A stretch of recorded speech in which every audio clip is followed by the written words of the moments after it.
Now how about a great send-off for our top 12 of the Nationwide PWBA Rochester Open. Good luck, ladies.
Top of the afternoon to you lovely people out there.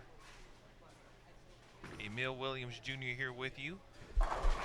Back in my comfortable position behind lanes 23 and 24. Other set of cameras 27 and 28.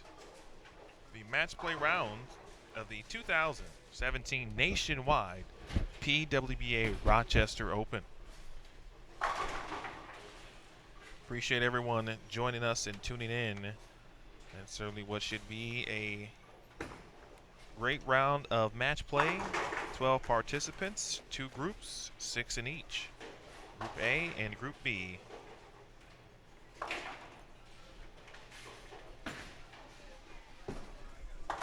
Odds in A, evens in B.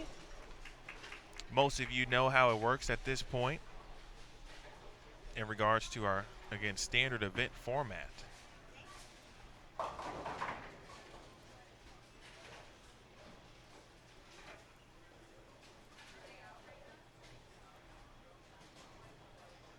So that is where we are. This is game 1. Game 1 of 5. And the last game, game number 6, will be a position round. And that's where a lot of magic happens.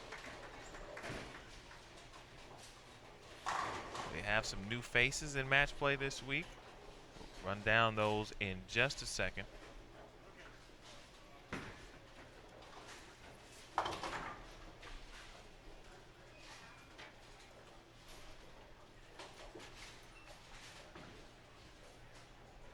And big thanks to Nationwide. Nationwide out. Some local activation and meeting some PWBA fans. So big thanks to Nationwide, and the sponsor of the PWBA Tour. Still a long way to go before we determine who our stepladder finalists will be. But we will know 2 of them after this match play round, as you well know. We'll know 2 more after our group stepladder finals. Clara Guerrero and Danielle McEwen squaring off here on 23 and 24. Over on 27 and 28, Maria Jose Rodriguez is taking on Liz Johnson. Let's take you there briefly.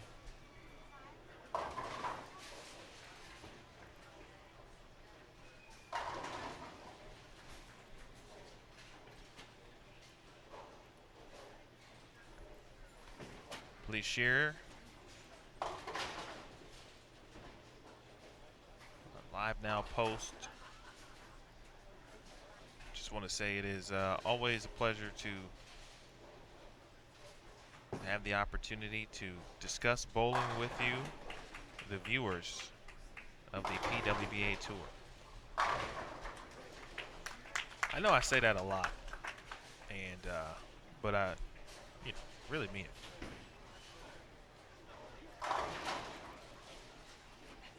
My goal is to make you all feel at home and welcome.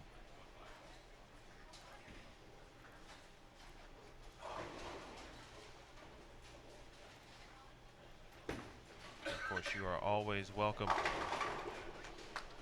here on Extra Frame, Bowl TV on Extra Frame.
Pretty good match we've got going here. Good frame for Maria in the 6th. Liz Johnson. Close to home. I think even for Liz, who doesn't take it for granted, the success she continues to have here, especially this season. Well, and everyone is essentially trying to catch Liz at this point for Player of the Year. It's based on points, and she leads by a pretty good margin at this stage of the season. But if she were to make a show, I think, in this building and just an hour away or so from home, from her hometown of Cheektowaga, I think even she would get emotional in that regard.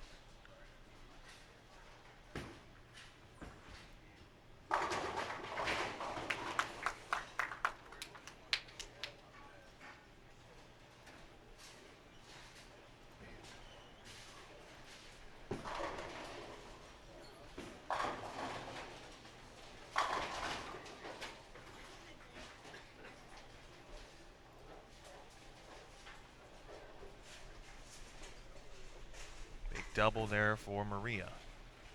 Our other match, Guerrero on a 3-bagger.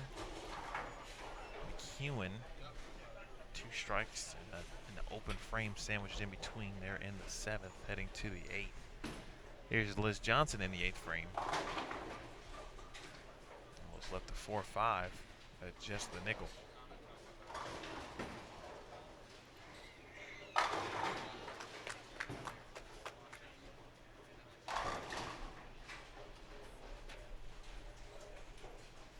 Missy Parkin comes into match play with the overall lead.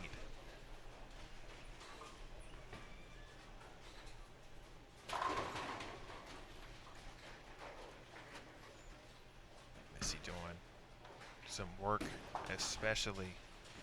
She did some work on the end too. Shot 268 at the end of the cashier's round. 1372 for 6 games this morning, plus 309 to have a very nice cushion. Again, coming into this afternoon's match play, flat 10 off camera for Guerrero. Jackie Reese, non-member, is second right now, leading Group B at plus 211. Christina Zerbinski, your qualifying leader for rounds 1 and 2. Shot there from Liz is third at plus 201. Clara Guerrero is fourth at plus 181. Shannon Pluhowski fifth at plus 178. What those boil down to is Missy Parkin, Christina Zerbinski, Shannon Pluhowski, and then Kelly Kulik in seventh, plus 159. Those are your top 4 right now in an open frame. Clara missed a 10-pin, very rare there. Johnson can shoot 218. Maria get to the 240s, but right now pacing at 220, and big shot there.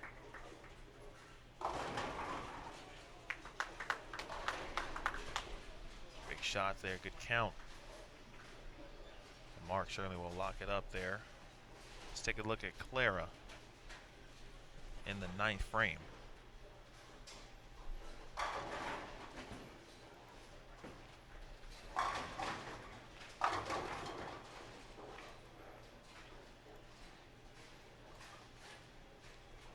Week 10, Rodriguez. All right, that's a game 1 winner for Rodriguez. I mentioned her consistency this season. Amount of match play appearances.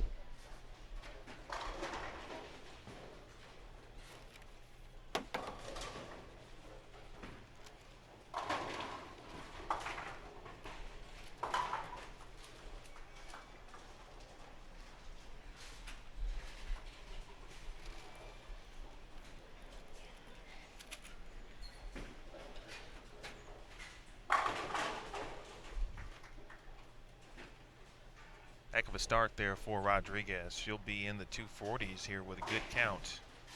That one over. Back over to McEwen. Danielle in the 9th frame. Good shot.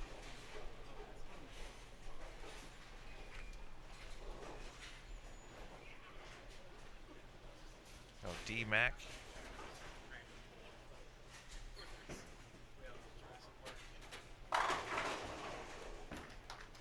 Well, Maria threw some no-doubters.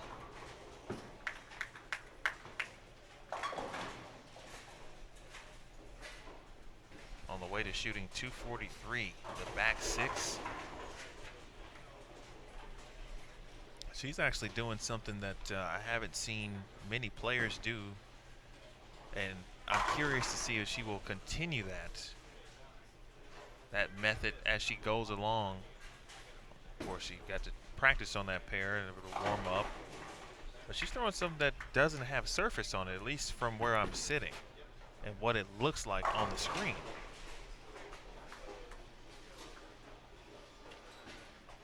We can get a chance to briefly talk with Nathan Bohr about that as he makes his rounds during match play here. Meanwhile, McEwen with 4 in a row.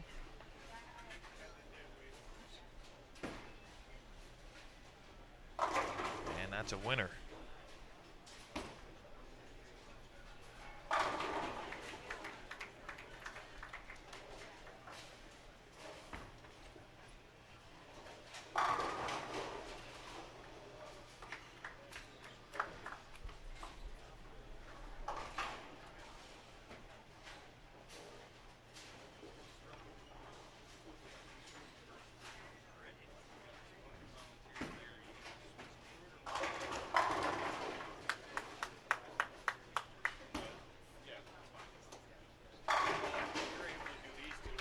Encourage you to share, folks, on Facebook. Share on Twitter. Retweet, like.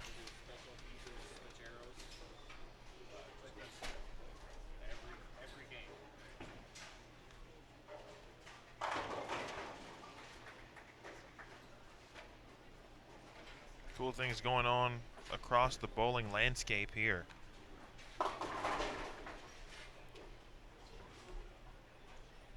Junior Gold this week or next week. Sponsored by the Brands of Ebonite International.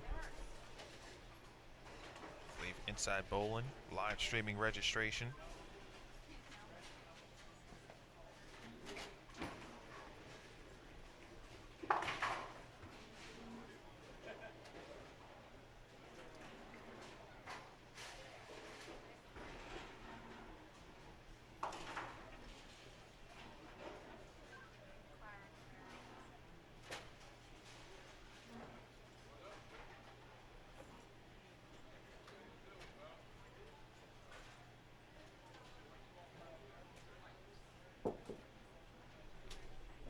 All right, officially 216 to 178. Danielle McEwen over Clara Guerrero.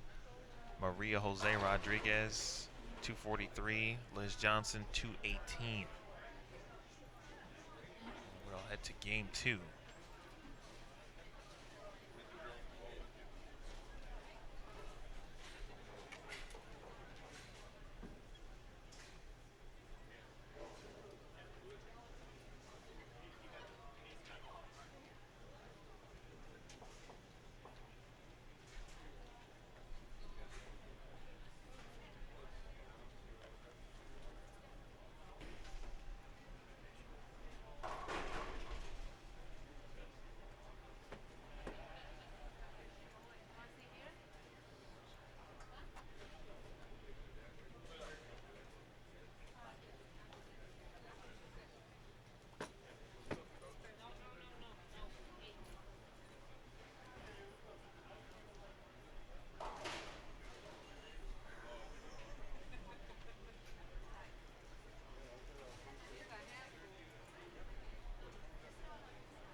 All right, brief delay here, folks, as players make their way.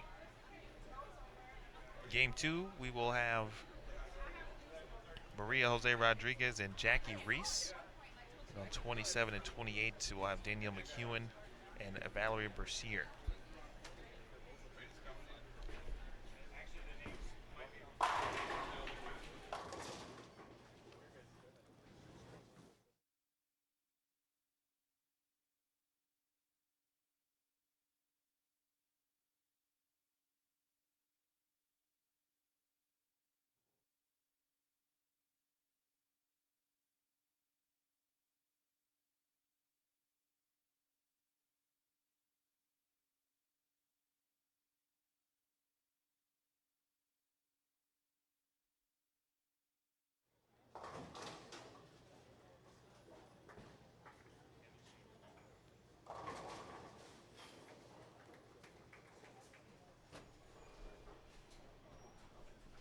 Names are being inputted currently.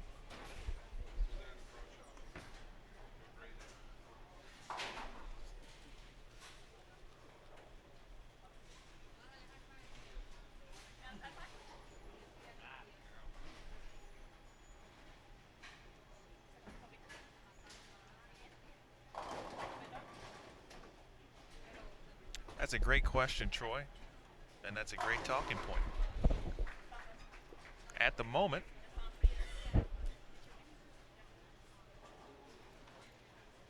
Troy's question was, for those of you who, all right, for those of you who are watching and maybe not reading in regards to Facebook, his question was, who would go to the Smithfield Tour Championship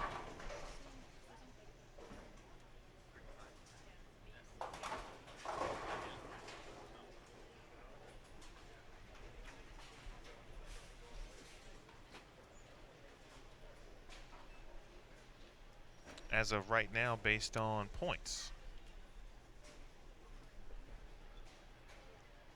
So we'll take a look at the season stats.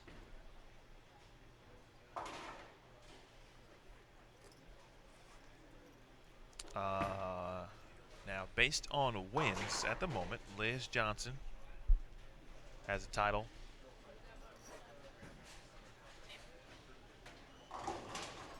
Diana Zavjalova has a title. Kelly Kulik has a title. Rocio Restrepo has a title. Those are actually your first 4 players.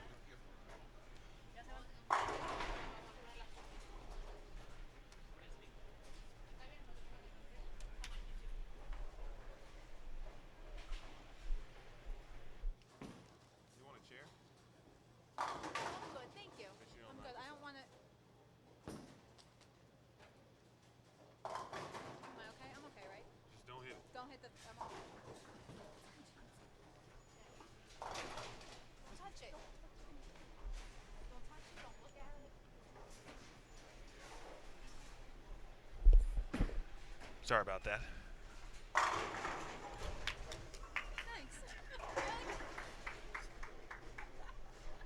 Lame generous.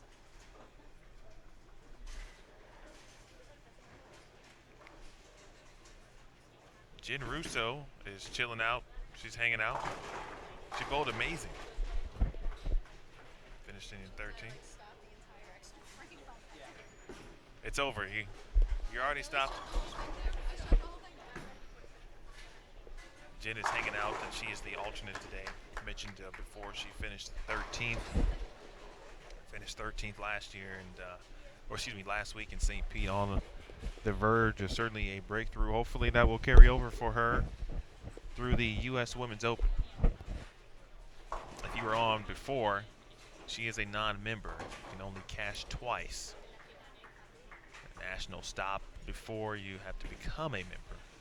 So she bowled 2 standard events that she cashed in. She cashed in 2, bowled the Queens. That's an open event, of course. U.S. Women's Open, also an open event. So hopefully the success will continue as well for Jen Russo. Back to our point in regards to who would bowl the Smithfield PWBA Tour Championship. Liz Johnson is in. Diana Zavjalova is in. Kelly Kulik is in. Rocio Restrepo is in. Those, again, are your first 4 on the points list. Right now, 5th is Danielle McEwen. She's made 2 shows consecutively, looking for 3 in a row this week here in Rochester. Shannon O'Keefe is 6th. Shannon Pluhowski is 7th. Maria Jose Rodriguez is 8th. Clara Guerrero is 9th. Verity Crawley is 10th. Missy Parkin, who is leading, is 11th. Leanne Holsenberg, veteran USBC Hall of Famer, is 12th. C.T. Robin, who won a title, keep that in mind, is 13th. So where she essentially stands in regards to the points list does matter, but she did win a title. So obviously she's not here to bowl any more events. So if she were to drop out of the top 16, she is in no matter what. Daria Payuk is 14th. You'll find out if Daria will win her first PWBA title this Tuesday night at 8 p.m. Eastern on CBS Sports Network for the Greater Greater Detroit Open. Jen Higgins is 15th. Josie Barnes is 16th. Josie missed 2 events as she got married in May.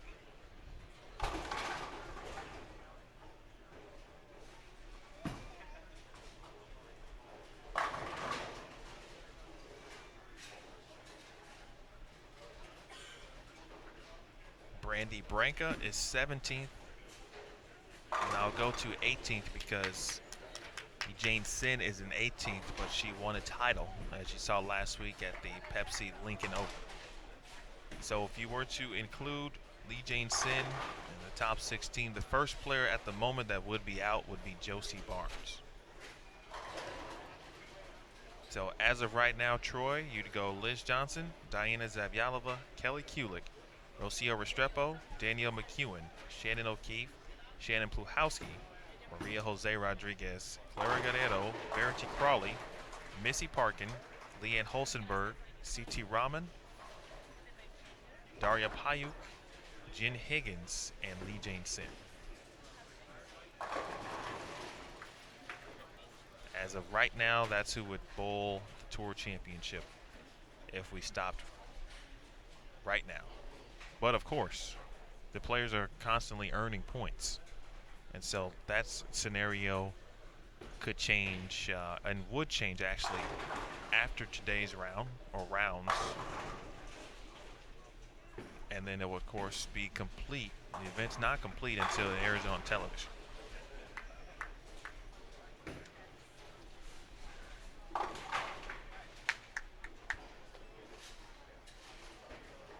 It's a very good question, Troy. Appreciate that. That's a good topic and good conversation.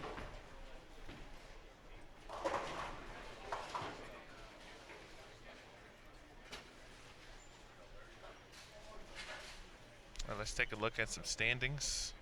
Match play after 1 game. Missy Parkin took an L in game number 1, but she is still in the lead by 90 pins over Shannon Pluhowski in Group A. Group A is Missy Parkin, Shannon Pluhowski, Kelly Kulick, Caitlin Simpson, Christina Zerbinski, and Shannon O'Keefe.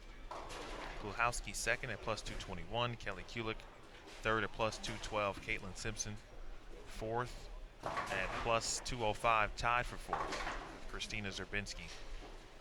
Shannon O'Keefe is 6th at plus 153. So clearly some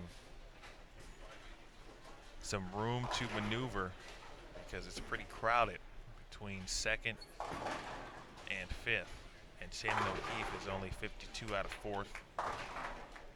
Caitlin Simpson, the non-member,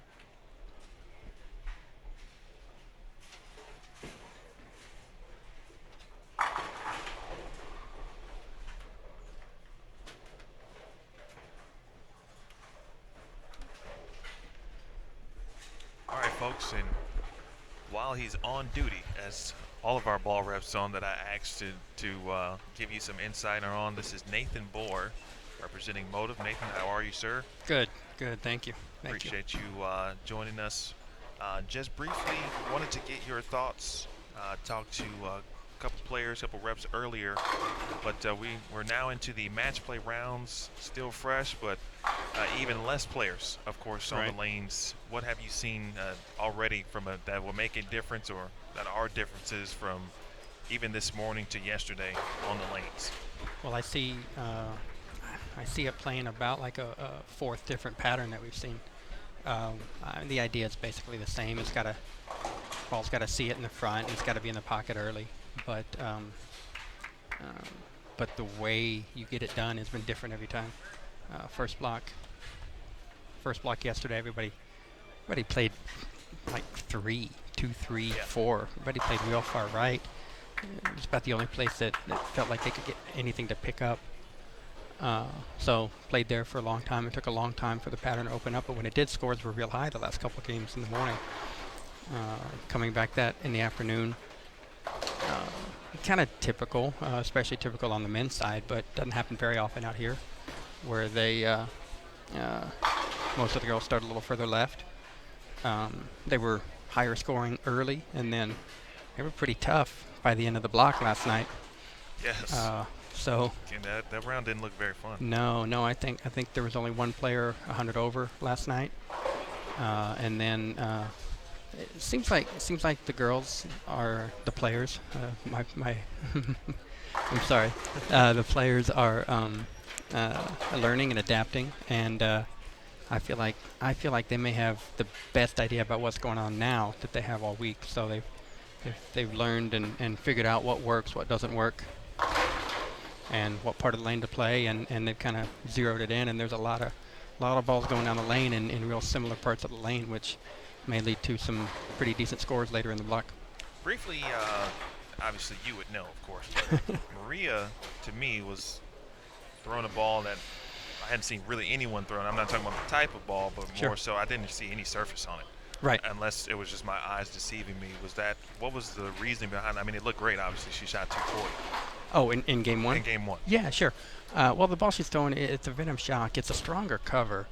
We haven't had a whole lot of success with much surface today, or all weekend for that matter.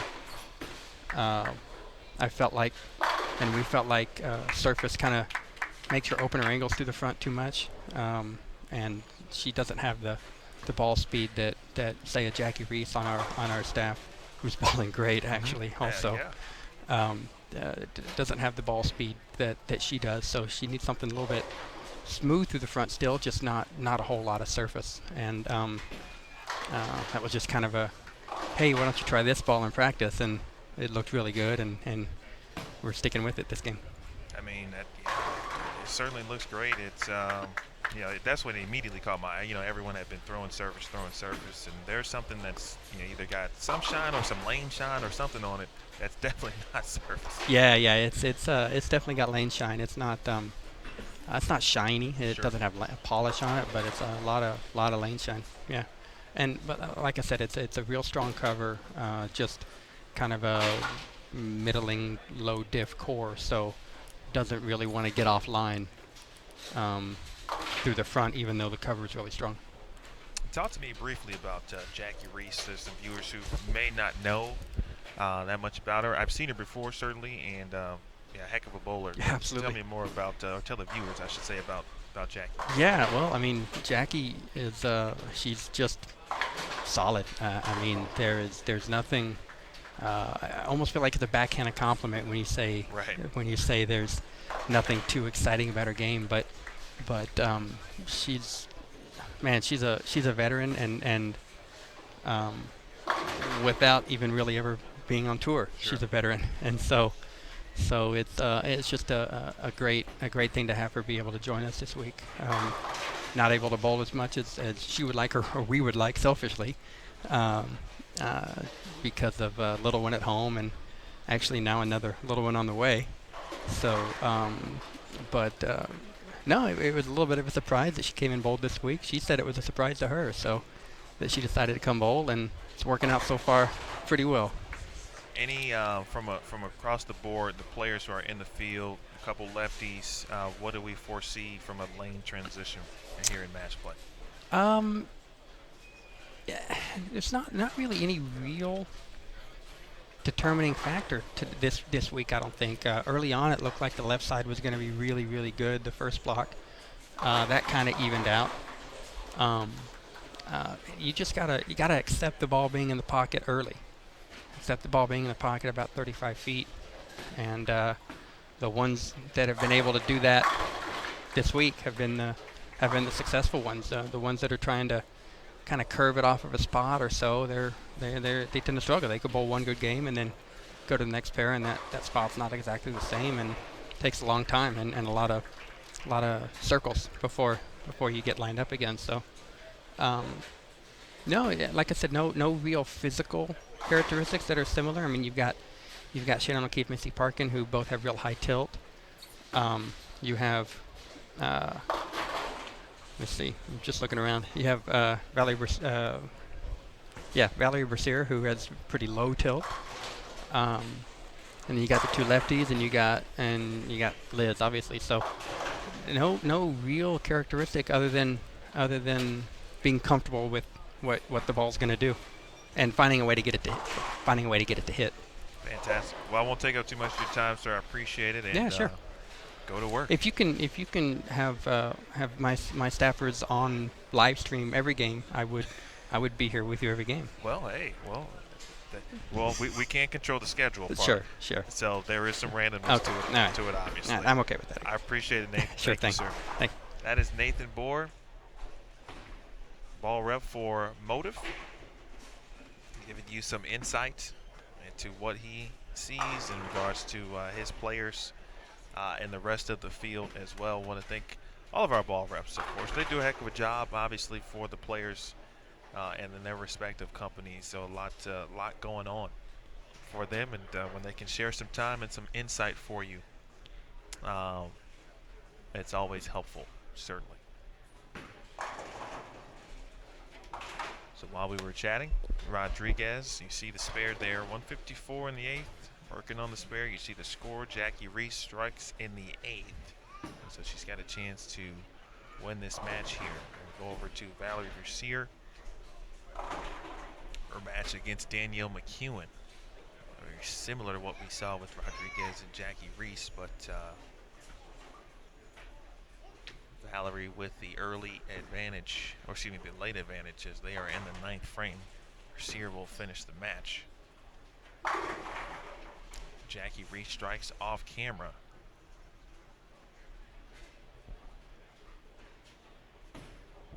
Heard Nathan say it's solid, but you can see, of course, she is very good.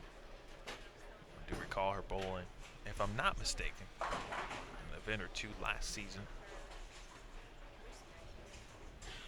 It's someone who is probably new in regards to fans and seeing those on tour.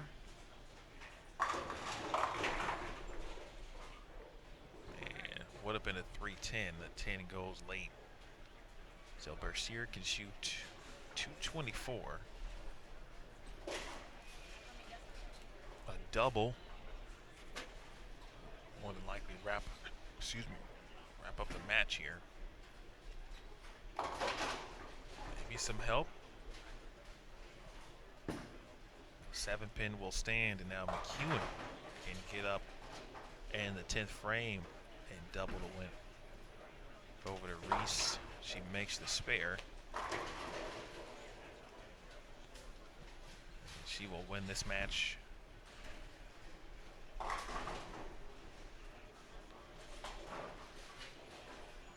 Wrapped up. Rodriguez can only get to 204.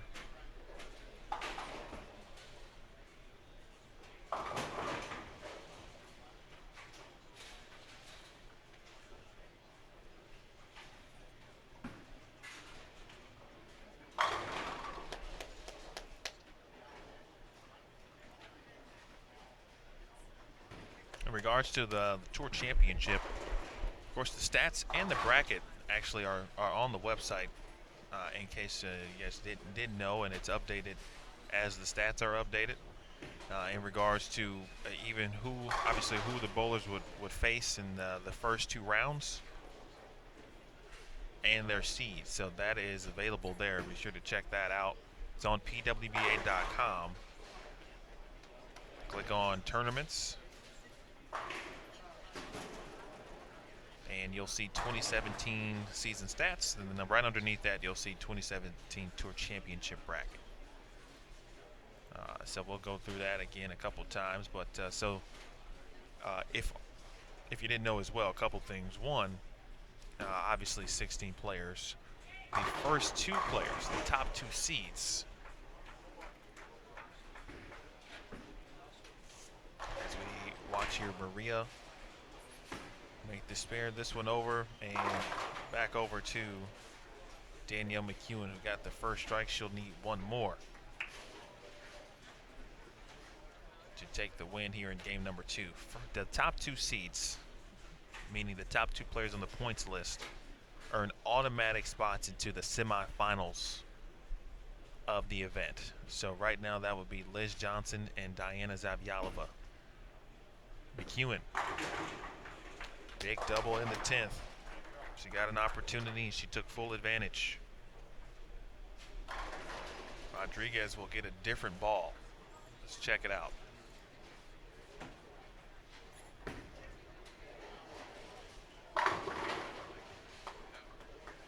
She shoots 191, falls to Jackie Reese, who shoots 215. McEwen to finish it out.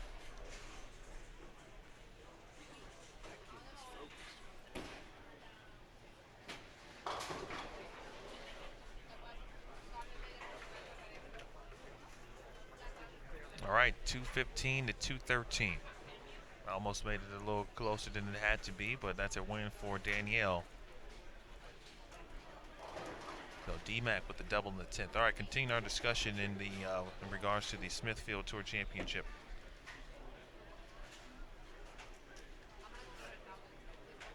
Liz Johnson and Diana Zavjalova have the top, or would be the top 2 seeds currently. You don't want to go ahead and pencil folks in, but there's one thing we can do, and that's pencil Liz into obviously not only the bracket, but it's going to take a lot for someone to dethrone her. It would at the moment it would be Diana Zavjalova. And the best chance maybe to do that would have been probably to win here and to win the U.S. Women's Open. And at some point in the season, of course, you just run out of points essentially. So Johnson, Zavjalova would be 1-2. They would be seeded into the semifinals. Liz Johnson would bowl a player from the top half of the bracket. Zavjalova would bowl someone from the bottom half of the bracket. 3 and 4 on the points list get a 1-round bye. A 1-round bye. So third would be right now Kelly Kulick, and she would bowl in round 2. That would be her first match. She would bowl the winner of Verity Crawley, Missy Parkin, for example. This is as of right now. As of right now. And then Rocio Restrepo would face the winner of Clara Gallardo and Leanne Hulsenberg. Again, those matchups more than likely will change, especially with this event or several events still to be determined as far as the rest of the points are concerned in regards to television and obviously this event, for example. We've got 3 more to go in regards to tape. Orlando, St. Pete last week, and this event, and then the last major of the regular season, which is the U.S. Women's Open.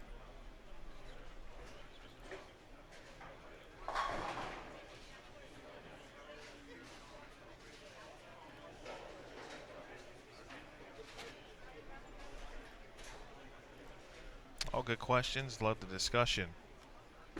Hello, Deborah. Thanks, Chris.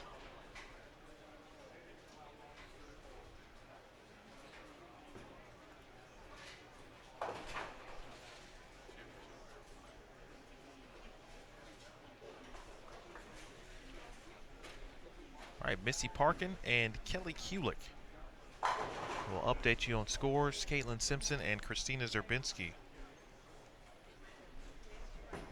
will be on 27 and 28.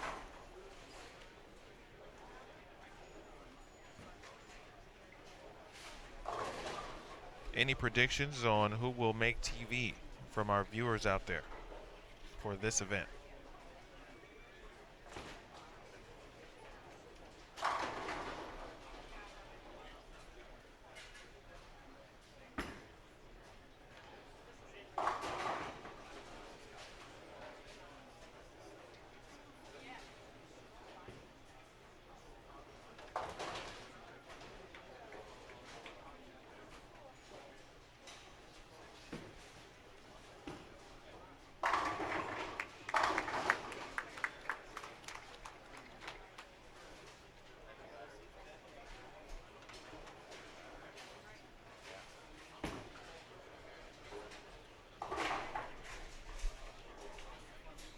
It's a good matchup here between Kulik and Missy Parkin.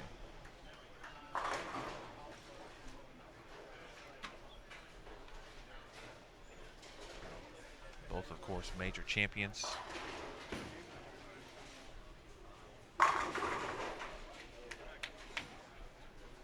Missy shot 268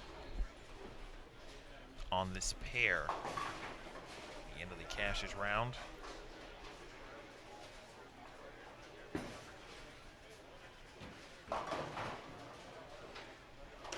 Missy defeated Alicia Currents 214 to 189 in 2011. Is at the On Center Convention Center in Syracuse, New York.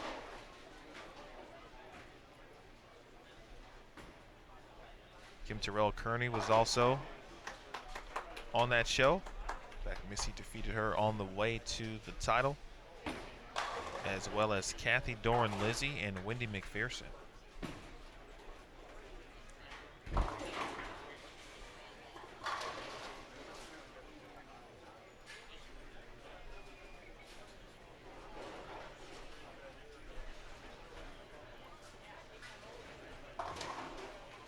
Match play scores.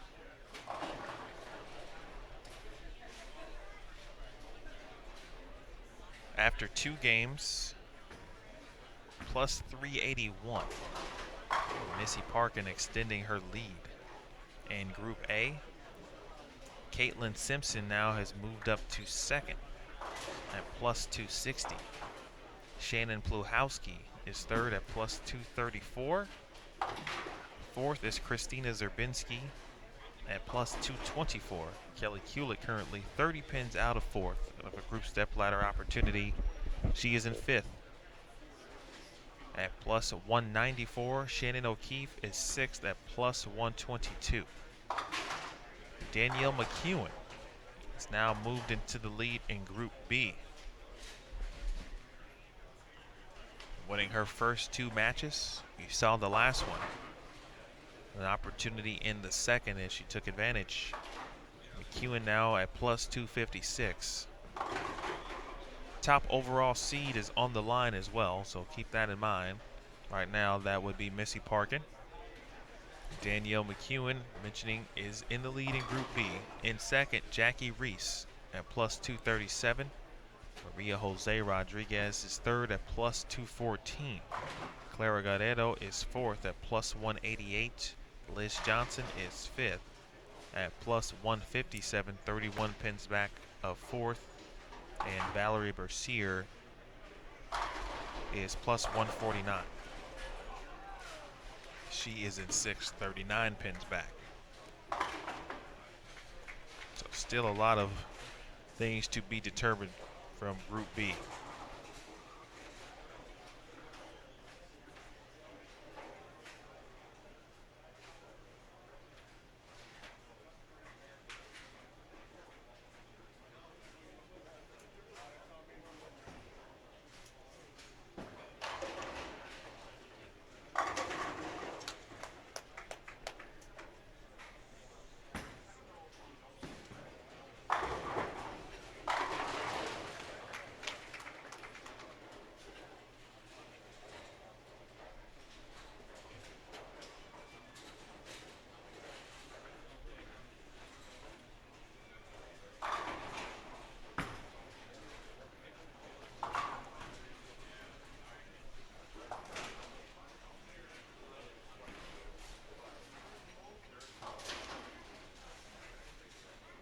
Parkin.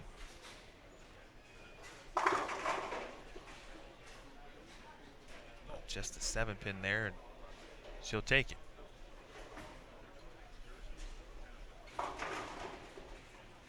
Go back to the standings here. Both lefties who remain in the competition, Pluhowski and Zerbinski, are in the same group.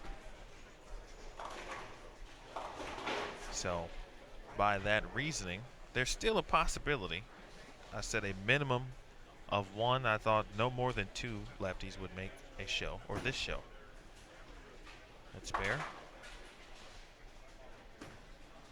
And that still could happen. We still could have 2.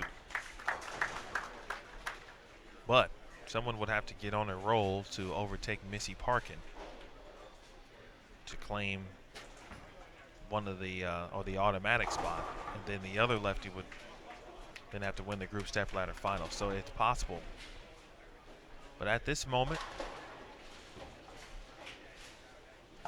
Missy Parkin, 202, 240.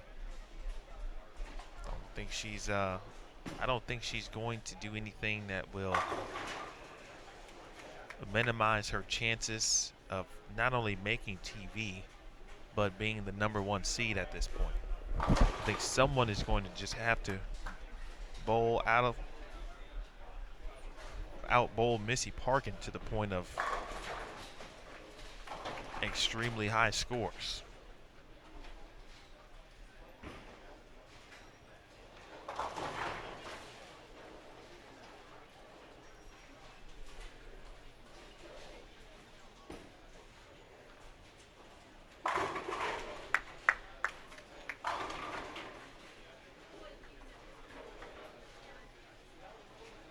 Big double there from Kulik. Let's check in on Caitlin Simpson and Christina Zerbinski. Caitlin Simpson into match play.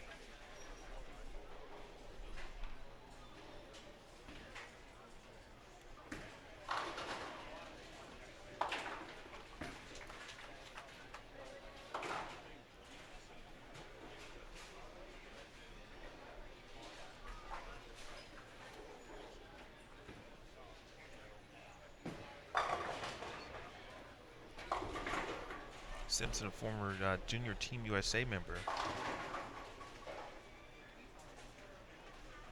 At one point this season, actually held a lead in doubles.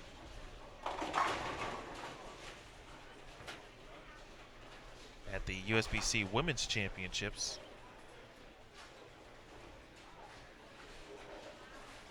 Paired with Mary Wells, another former junior teamer. Started at Pikeville.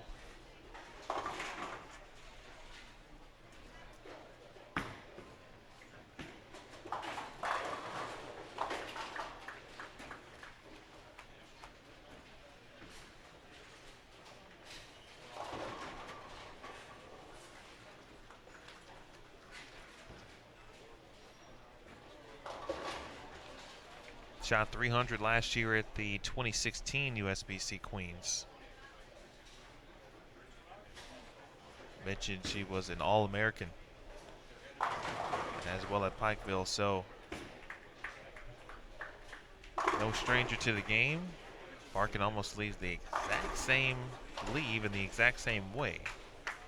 That real high flush 7, but it falls backwards. That was off camera. Zerbinski with the double. Christina has bowled well throughout, leading after rounds 1 and 2 of qualifying yesterday, and third after match play.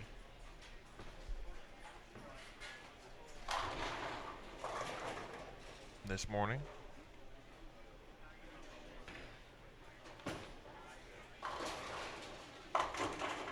Out of trouble is Parkin off camera. Zerbinski. Husband John is here. We talked about that last night. Our recap interview on Facebook. Did not like it. But she gets some carry.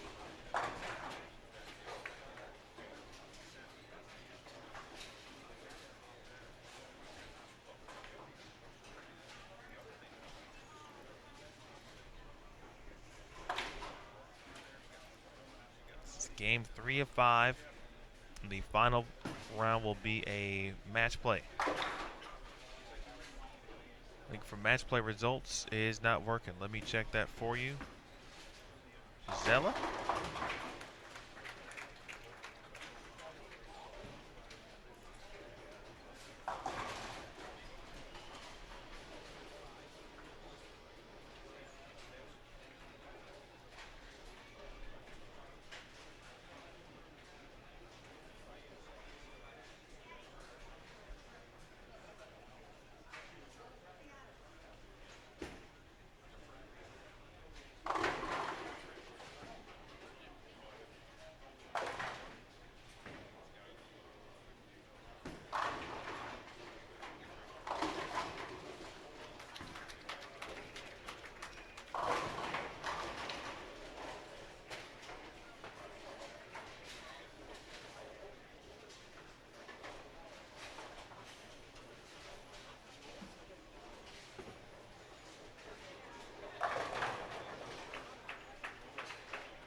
Well,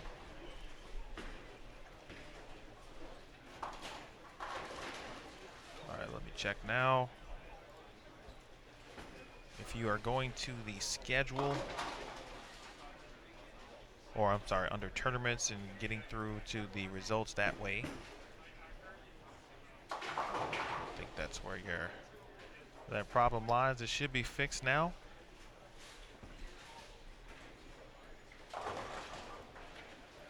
Remember, you can always check pwba.com/live as well. But on the tournament schedule page, the tournament information, all of it should be there. That link should be good to go.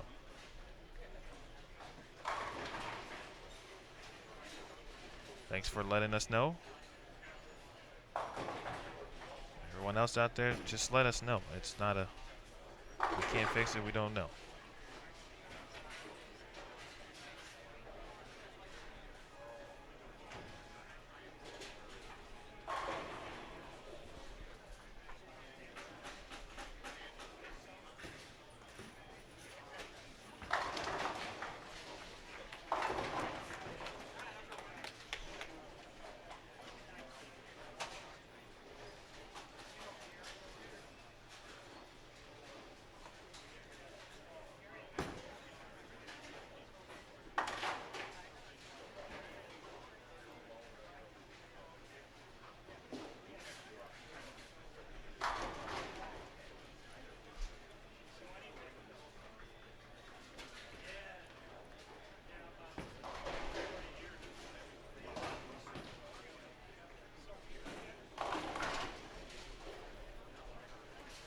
All right, back to action here. Pretty close match. 5 pins at the moment between Zerbinski and Simpson. Missy Parkin leads by 21 over Kelly Kulik. Through the nose, 3-6-10. Spare made, 2-4-5 converted for Caitlin Simpson. Quick look at Missy Parkin here. This is Missy in the 9th frame, 3-6-10 with the California license plate jersey, the palm trees.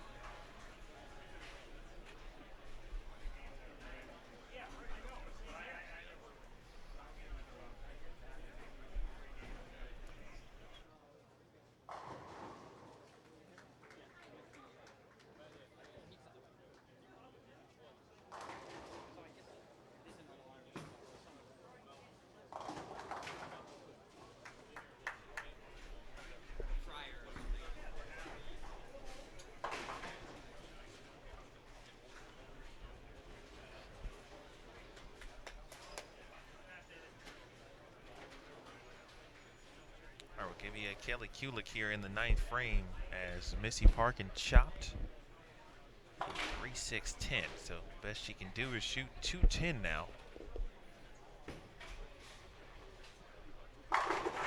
Kelly with that shot in the 9th frame can now strike out and win the match. She'll need a double.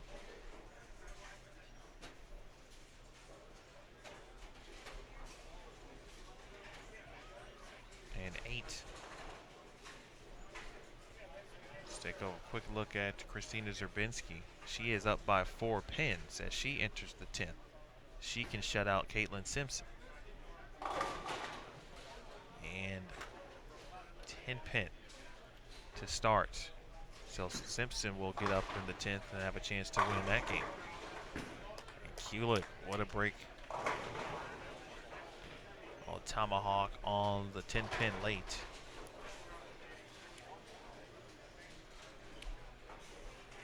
Chris, I'd like in regards to what could happen that could potentially throw some wrenches into the bracket.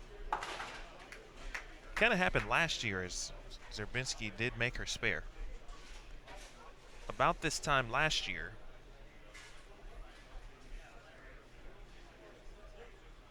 saw Brianna Cote and Josie Ernest, who were not in the top 16, pardon me, at the time.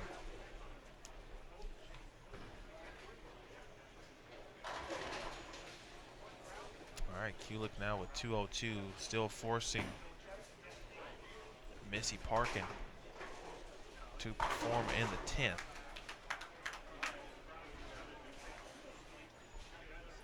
Missy will need a double no matter what. Any spare strike situation will only be to get her to 200.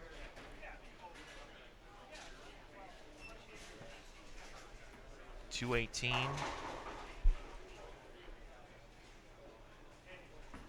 for Zerbinski. Here's Caitlin Simpson needing a double as well.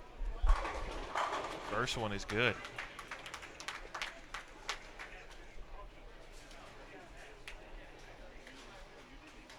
Now on the Missy Parkin.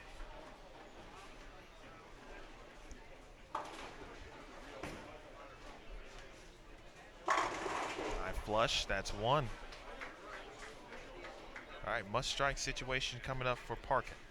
Same thing here for Caitlin Simpson. Anything less for either of those competitors, and they will lose their respective matches here in Game 3.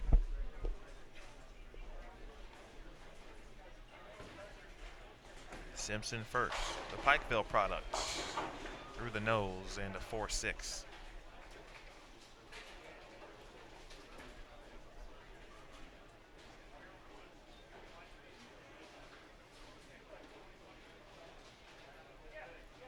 Parkin up. Must strike. Takes the time. Just got to hook a little bit. Gets the carry.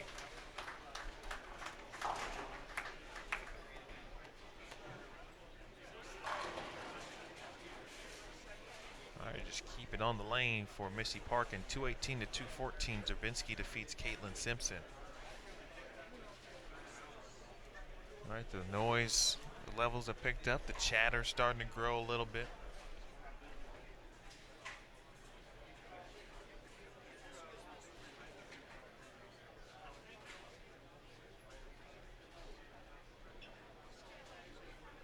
It's about the time where that generally happens. All 3 in the 10th for Parkin. Eliminates that open in the 9th frame, and she gets another victory. 210 to 202 over Kelly Kulik, her Team USA teammate. We're headed to Game 4. Talk more about the Tour Championship and the brackets as we roll along here. Any other topics in regards to the season ending and what could potentially, of course, affect it? Well, this could affect it. The more the more players, of course, out of the top 16 currently have opportunities to win. That certainly could affect the bracket. Chris Jester mentioned Stephanie Johnson. We'll talk about Stephanie Orlando Open in just a second. 2017 Nationwide PWBA Rochester Open. Bowl TV on Extra Frame.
All right, you're watching Missy Parkin and Shannon Puhalski, our other matches. Two-time reigning PWBA Player of the Year, Liz Johnson, and Valerie Bercier, formerly Valerie Calberry. Seen her. She's bowled several PWBA events.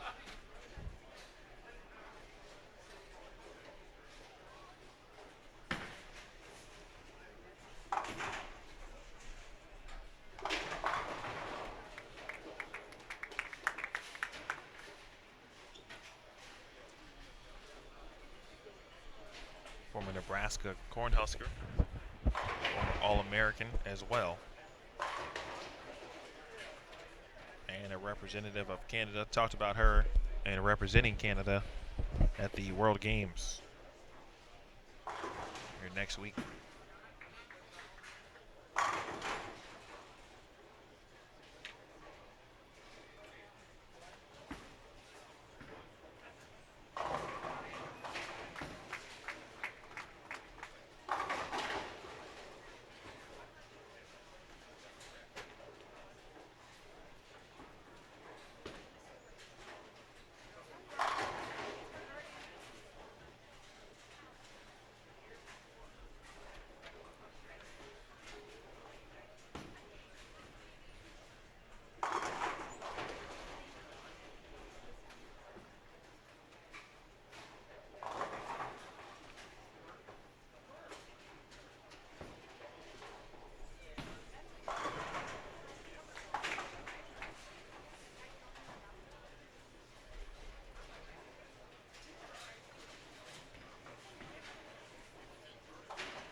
We're at that point, really.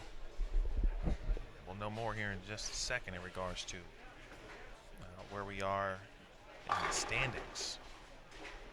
We start thinking about when the last time Missy Parkin was on television, because that's where we're headed.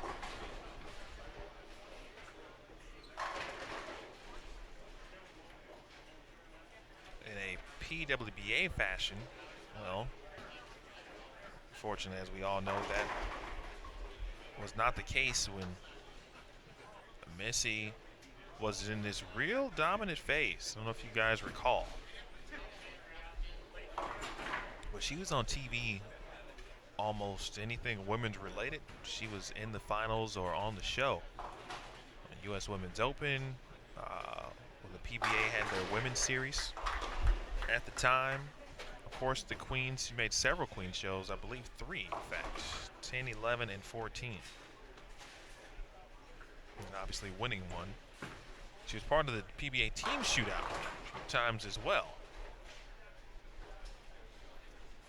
There was a strong period, again, where had there been a tour, Missy Parkin would have probably been on as many shows as she made when there was an opportunity. If she were to make TV, it would be that first official PWBA TV appearance, but she would certainly be experienced. It certainly would not be a debut, if you will. In fact, I think the last time she was on, she was a winner. The Women's PBA Regional Challenge that was aired back in 2014. Nice spare.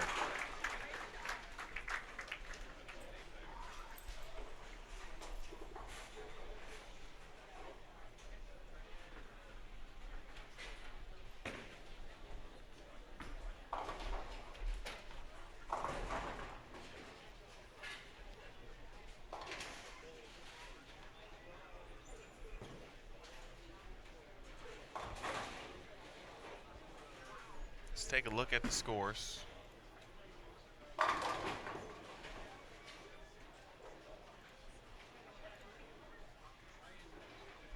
Missy Parkin is plus 421. Really at this point, running away in high hiding.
Shots there for Pluhowski. Shannon bowls so quick. I mean, I literally looked down, went to type something, and she had threw 2 shots. But you never have to worry about waiting for Shannon. She moves to a new pair. If she's first, or in this situation, she's first in match play, she's going immediately. Man, trouble there for Parkin. Let's take a look at Bercier and Johnson.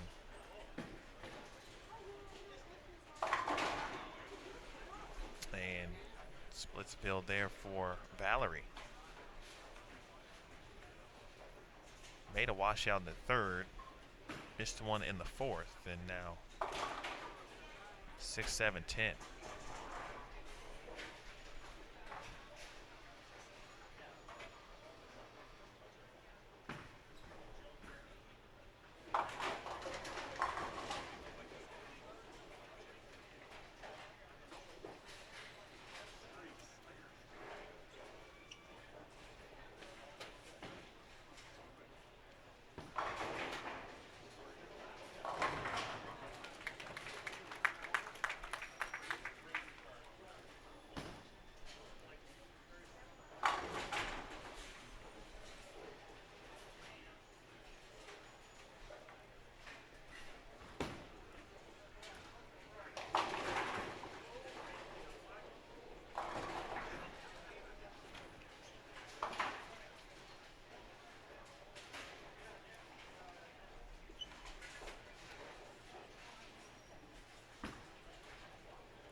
Go through the numbers again. Missy Parkin leading Group A at plus 421.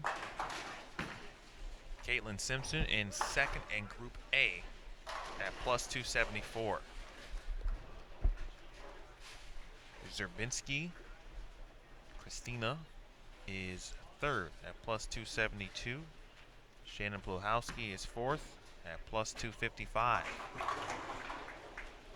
Kelly Kulik is fifth at plus 196.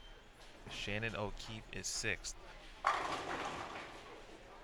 at plus 107. In Group B, Danielle McEwen, 32 pin advantage over Jackie Reese. McEwen in first at plus 294. Reese is second at plus 262. Maria Jose Rodriguez is third at plus 252. Valerie Bercier is fourth at plus 184. Clara Guerrero is fifth, just a pin back at plus 183. And rarely do you see it, but Liz Johnson is in sixth at plus 116 in Group B.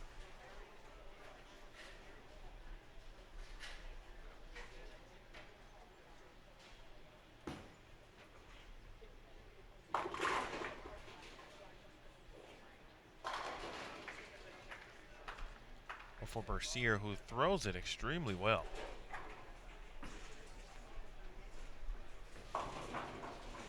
That particular combination of ball and area play on the lane. It could just be where she's playing. It could be a couple things. She could very well be missing for all I know.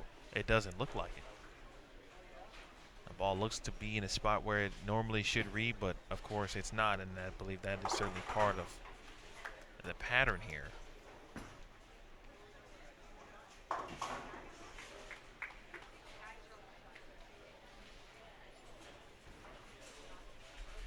Shannon Pluhowski a chance to shoot 248. And Missy Parkin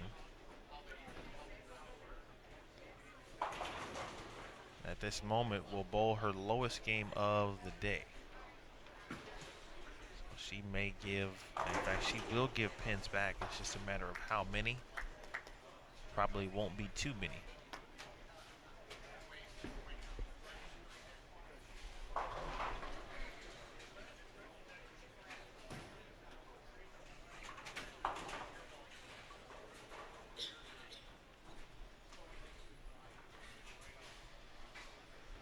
Liz Johnson looking for her third consecutive PWBA Player of the Year. She would be the first player to do that in the history of the tour, to win 3 in a row. Wendy McPherson, however, has won 4 total. She holds the all-time lead in that category.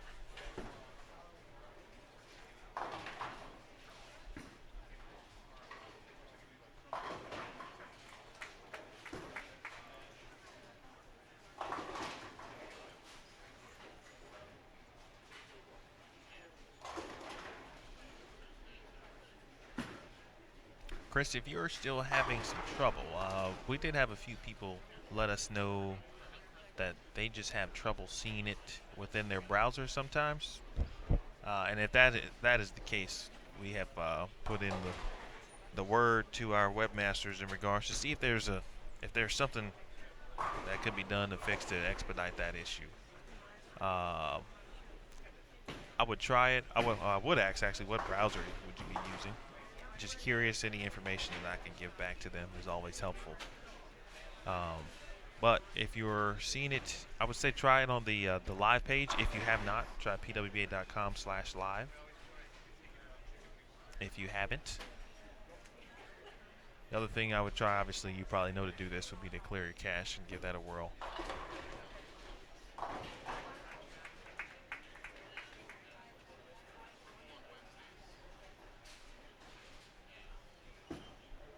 Certainly looking like that, Troy. In regards to Missy in first and Danielle in second. Missy shot 178. That is her low game.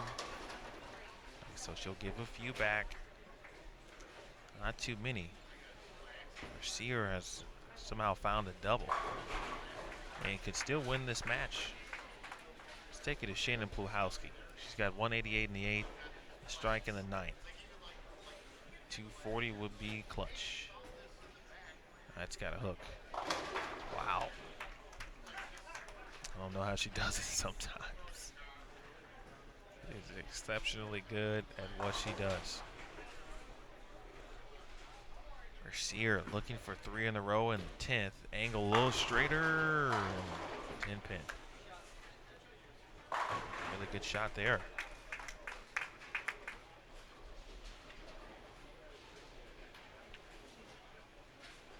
Would have put some pressure there. Pluhowski. Wow. Just pins everywhere.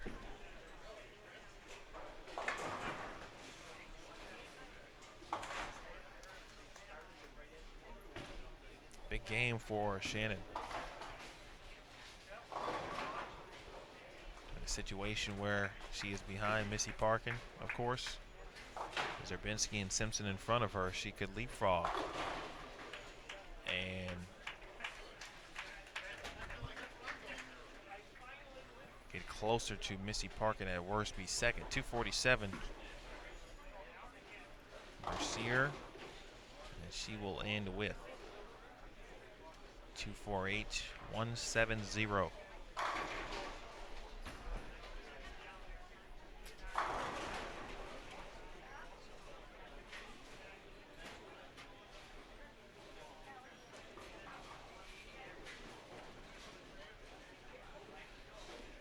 Liz just needs 7.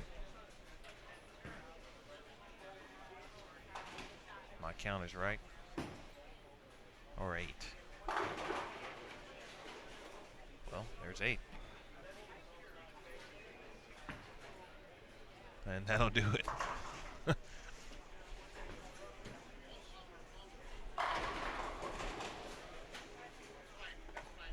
8's a winner. Not what she was looking for in that regards to the win, but that's 30 bonus pins that she'll gladly accept. We're headed to game 5. Make it. 171 to 170. That's a win for Liz Johnson. And that's a herder overall, really, for Sear. That's a match she would have loved to have had. Again, Sear, Guerrero separated by 1 pin. And Liz Johnson, who was last in that Group B, well, you don't want to get Liz, you don't give her any kind of confidence. That was her first victory. Now 1-3.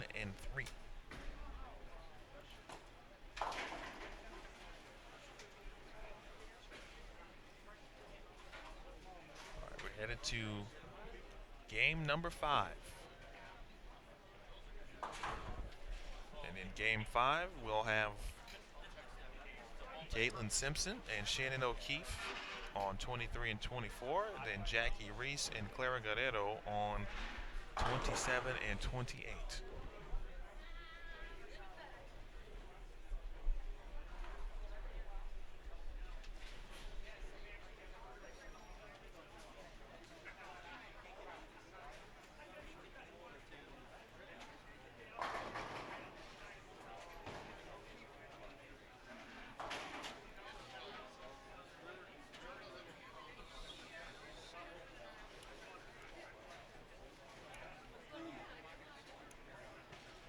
Okay, appreciate it, Chris. Thanks for letting me know. All right, we'll take a very small break, folks. We're getting down to it. Now, be sure to let folks know what you're watching here. Match play portion. Game 5 and a position round is left. Game 5 next, position round to follow. There'll be a brief break in between a position round, game 5 and the position round, just to tally up the scores and make sure they are correct. Game 5 is on the way next. It's Bowl TV on Extra Frame.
right, game 5. Shannon O'Keefe and Caitlin Simpson. Our other match, Jackie Reese and Clara Guerrero.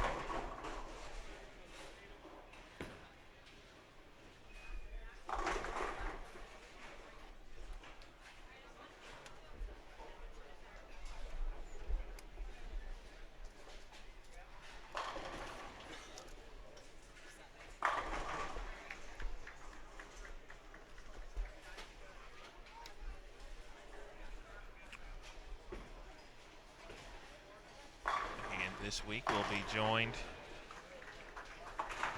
at least for a game. I was able to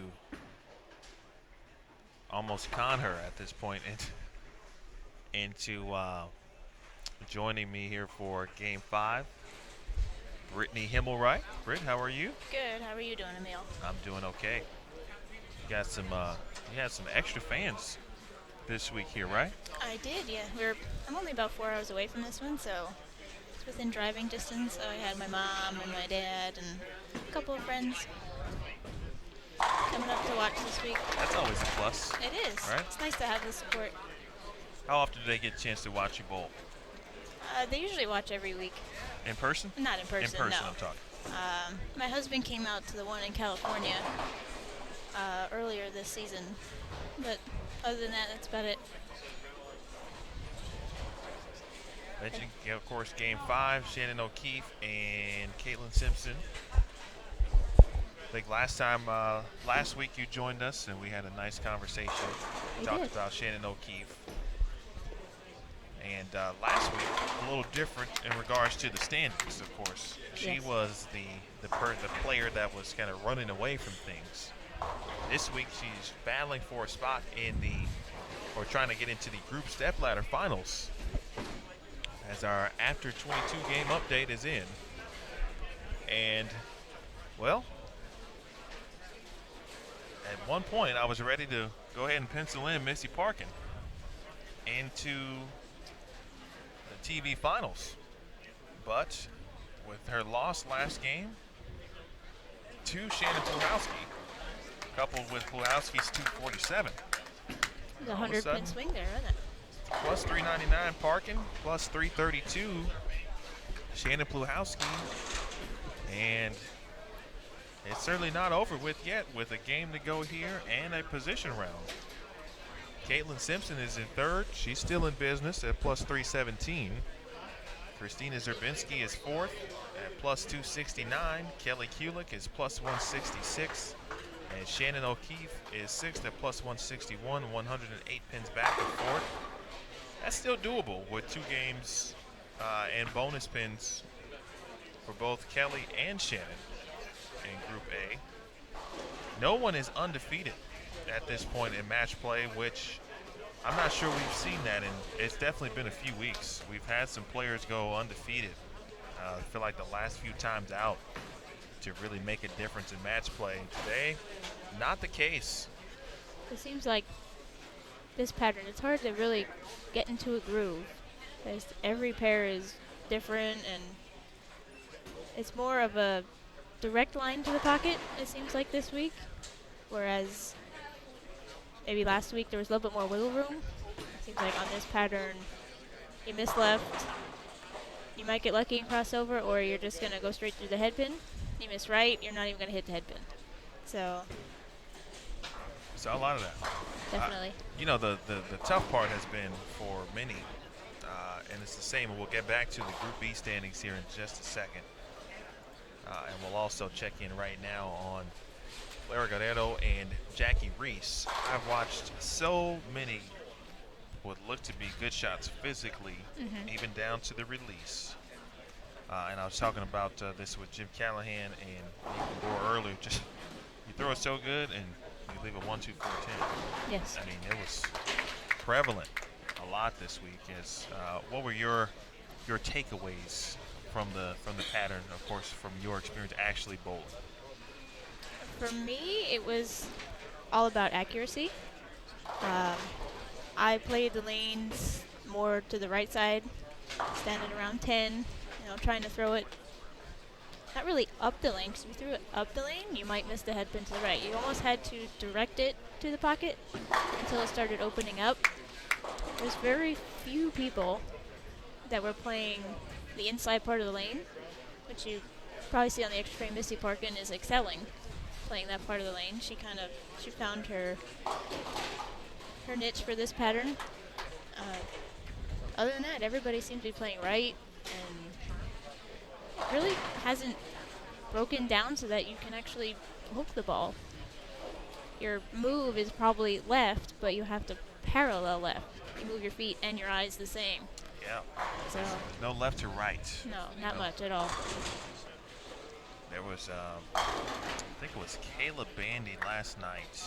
Can't remember if it was round 1 or round 2, but it was late in the block, and she threw a shot that went left to right. Like, she was able to give it away ever so slightly, maybe by 3 boards or so, which is a lot. Yes. And no one had ever been able to do that the entire week. That was the first time I've ever seen that. And she was still relatively straight around probably like 9, 10, 11 to 6, 7, 8. Like, it was still straight, but you could see the motion. Yeah. It was very odd. It was like almost like a shooting star type of thing, where, or whatever, you know, the things that only happen once every 5,000 years. Yeah. It was like that. It was You like, didn't see much motion out of your bowling ball this week. So a lot of that right there. Yeah. That shot looked pretty good. Now she left a 2-pin, but it could have probably been worse in other situations with a different bowling ball, all kinds of things. Yes. Definitely saw on the fresh, you saw most of the girls throwing surface to try to get the ball to read the lane early and just kind of stop in front of the head pin. Really towards the end of the blocks either, you didn't see a lot of shiny. You didn't see a lot of pearl going down the lane either. Very close match between Clara and Jackie Reese. It's on 27 and 28. Jackie is from my area, Great city name, by the way. McAdoo. Yes. Love the name. I'm a huge sports guy, basketball guy, so Bob McAdoo comes to mind for me. But where is, you said it's nearby you? Yep. Her hometown is about half hour from mine. Okay. Yep. She's actually the manager of the bowling center that my grandparents used About to own. that. Yes. We talked about that last They week. did. Okay. So Look at that all coming together. 1 week later, learn more about you and incorporate Jackie Reese into the conversation. that's right. And she told me it was kind of a last-minute decision for her to bowl this week. That always works out well. It does. Whenever players Maybe I say should that, try to do that. You know. people say, I was thinking about taking a week off, and then they decide to bowl, and they have a great week. I've seen Jackie previous times, but I'm really, well, at least I thought I was positive that she bowled a couple of events last season. Last year she may have only bowled 1 or 2. But I could be wrong. But I didn't. If she did, just a couple. But Yeah, she didn't bowl many. And she seems to have a really good line to the pocket right now, and she's been pretty consistent for this match play round. she came in second overall, and then with the leader in Group B. And speaking of Group B, we told you we'd get back to those standings, and she has now regained that lead in Group B at plus 304. Danielle McEwen is plus 273. Clara Guerrero is third at plus 239. Maria Jose Rodriguez is fourth at plus 217. Valerie Berchier is fifth in Group B at plus 154, 63 pins back. And Liz Johnson is sixth at plus 117.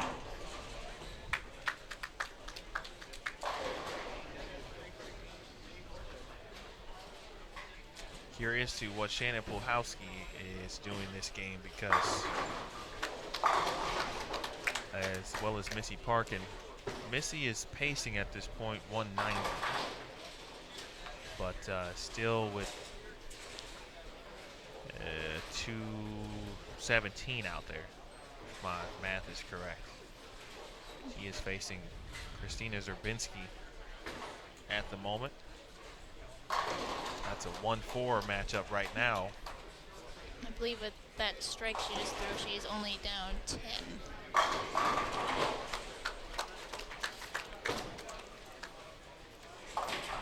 Shannon O'Keefe through the last couple for 217. Shannon will get a victory here over Caitlin Simpson. Look at Caitlin here in her game. Mentioned she was went to Pikeville Bowl collegiately. Junior Team USA member. She had a good showing at Queens, if I can remember right. She did. In 2016, she bowled 300 at the event as well. So Caitlin, taking the steps and bowling pretty well here. Obviously, with a chance, still a great chance to end up on television, whether it be after match play or through the stepladder finals.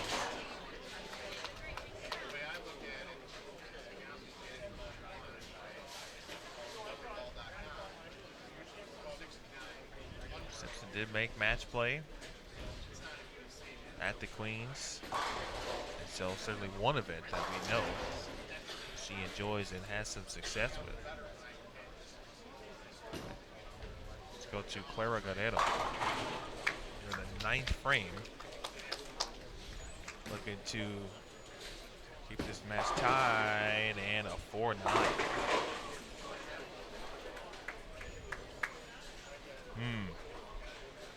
Unfortunate break there.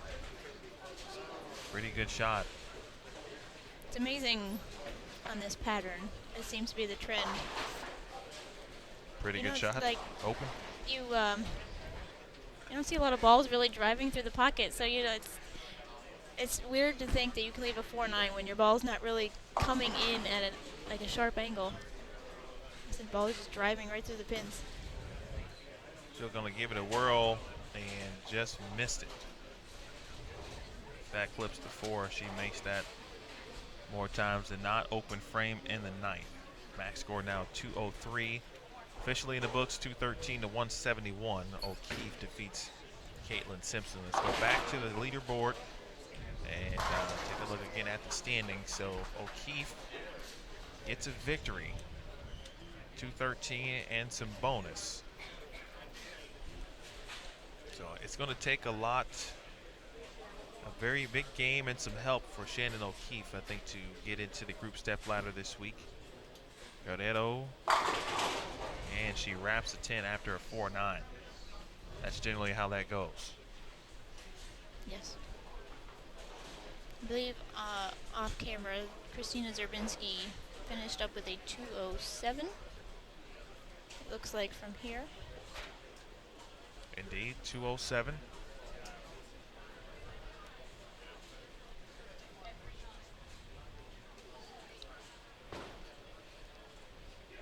Oh, wow. That's 248 for sure for Missy Parkin, and that's what it is. Yes.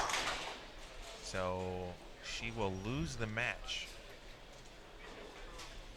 and at worst give 3 pins back again to the field. Yes. Unsure of what Shannon Puhalski shot.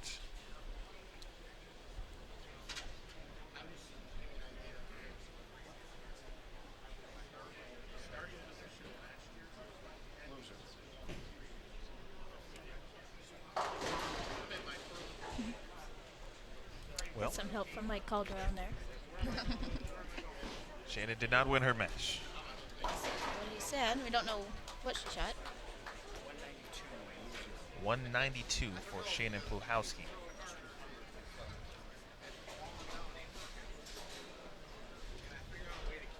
He said 200 for Kelly.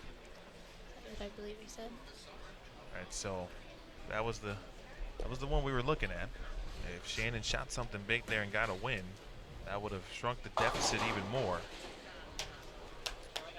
Now the question is, we know Caitlin Simpson did not go around Shannon Puhalski. It looks like Christina Zerbinski will not move around Shannon P as well. So, for Shannon not to bowl in the group stepladder final, I believe she is going to need to bowl a monstrous game and defeat Missy Parkin at the same time. Missy will need to come back to Shannon a little bit in the same game, which is asking a lot. Yes, it is. Jackie Reese will have the final ball of game 5. We will pause for the official scores to be tallied. Jackie will get the win, and she's in great position as well. 215 to 191. And Jackie Reese has one more game to go. It's going to be close. Please get those score It is sheets going to be into close. the tournament office. We're going Group to add B up has our the score most sheets, put them intrigue in right order. now, but So give us a moment. We'll be Shannon back out Puhalski with has made our it interesting position in round. Group A. I can't tell You you hang starting around on for the lanes. last We're game? going to work I from can. Okay, so we'll take inside a break. out. So We'll starting tally down up the on lanes scores, 23 and then and we'll have 24 will be our B group, our and position they'll move round to for you. the We're joined right, by Brittany and on Himmelreich. 27 and 28 will She be will help our us A call group. So the position 27, round and 28 will see be the first 2 positions 1 and 2, participants on the 31 and TV 32, finals of the so on Nationwide and so forth. So PWBA give us a few Rochester minutes, we'll Open. get So give us a our few lineup. seconds, hang tight, and we'll be back in a bit. It's the 2017 Nationwide PWBA Rochester Open on Extra Frame.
and Danielle McCune.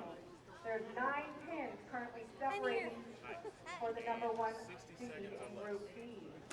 On lanes 19 and 20, we have Valerie Bercier versus Clara Guerrero. Like what I do and And stuff. on lanes 15 and 16, we have Lucia Rodriguez So did you tell versus them Liz everything. I'm Johnson. 33 years old. I'm pregnant. So ladies, At please about report to your starting pair, 18, 19 and we'll give weeks. you We'll 5 just go minutes 18 of weeks warm-up. pregnant. I have an 18-month-old at home. Her name's Bryn. Bryn. B-R-Y-N-N. What else? What else, Britt? I don't know. What's that? No, I've never bowled for college.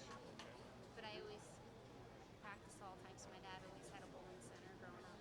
Just like Britt. All right, ladies, you are now on for 5 minutes of warm-up.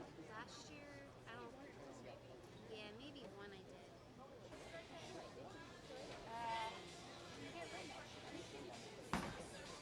gotta get myself.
Tell Mad John in there too.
Athletes, 2 minutes remaining of your warm-up, 2 minutes remain of your warm-up.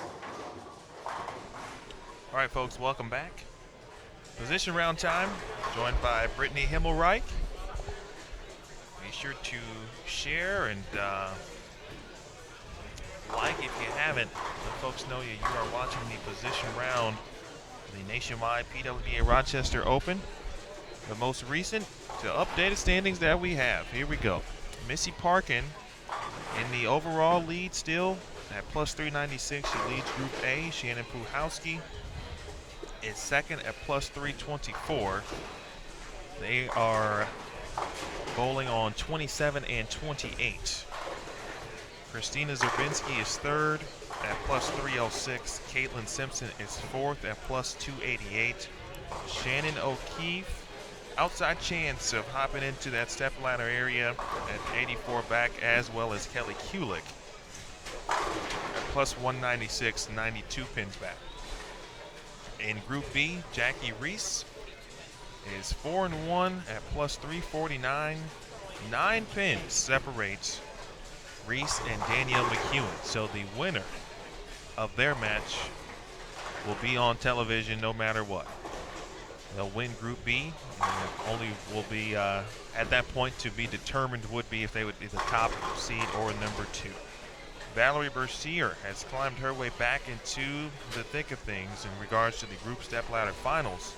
After a big 256 game in Game 5, she got the win. She is now in third in Group B at plus 240. Clara Guerrero is fourth at plus 230. Maria Jose Rodriguez is fifth at plus 174, 56 pins back. 100 pins back from the stepladder is Liz Johnson at plus 130. So we'll have Group A and Group B. We have an exciting Group B on 23 and 24. Again, the winner of the Danielle McEwen and Jackie Reese match will move on to the televised stepladder finals. For Danielle McEwen, she is trying to make it 3 in a row.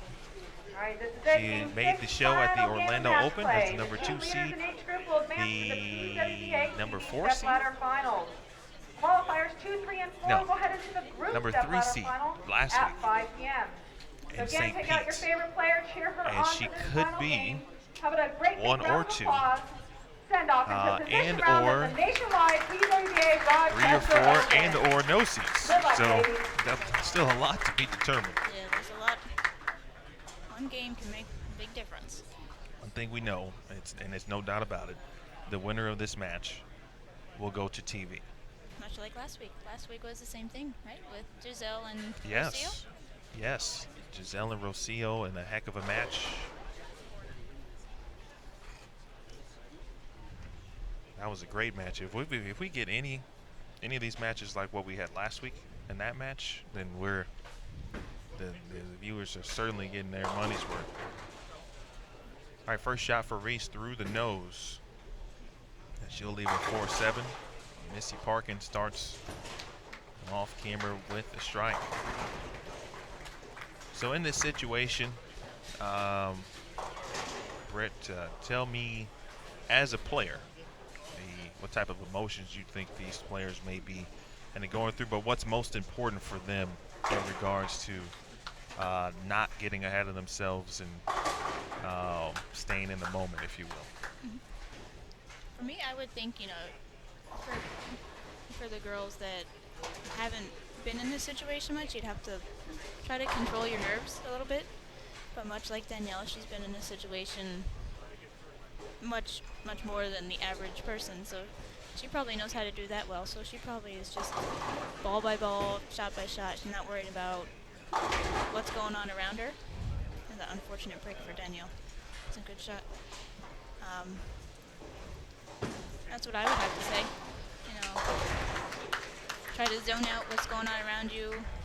Try not to really put any unwanted pressure on yourself.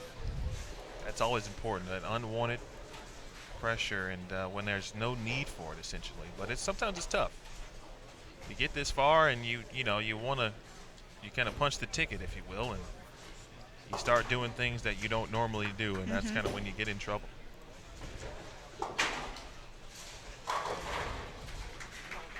Good spare there for Danielle. Missy Parkin. Puhowski already out to a double.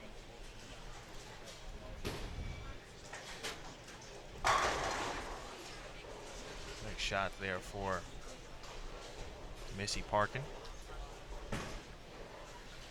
Jana Puhowski might be the quickest bowler I know that I've ever seen. I literally I'll see her sitting down, and it happened like game 4. And I went to type something, and she had already bowled twice. That's pretty fast. It is. She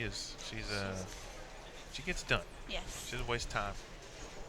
Sometimes that's the best, but especially when you're in a groove. You know, you just want to bowl. You don't want to be sitting for too long. You know, start thinking about things. You just bowl.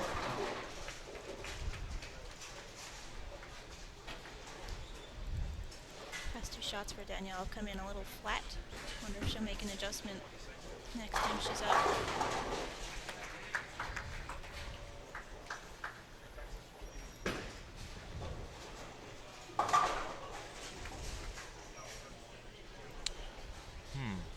Might be able to make this happen here, Britt. What are we trying to do over there? I'll tell you in 1 second if it works.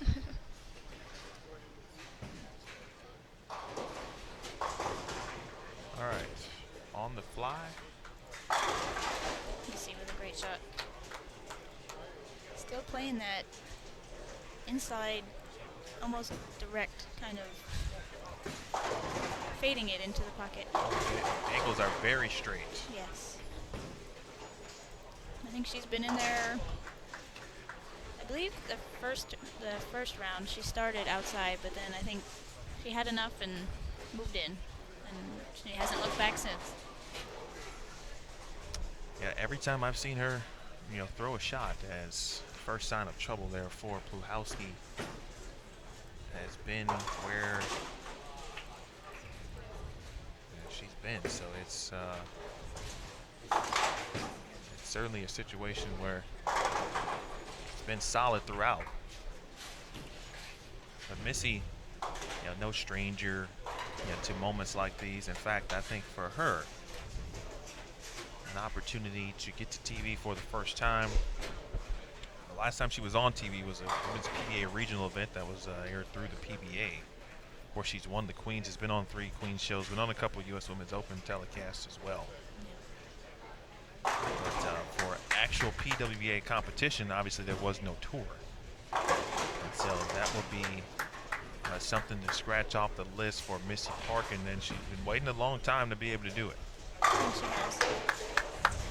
All right, folks, I'm going to give you something here on the fly.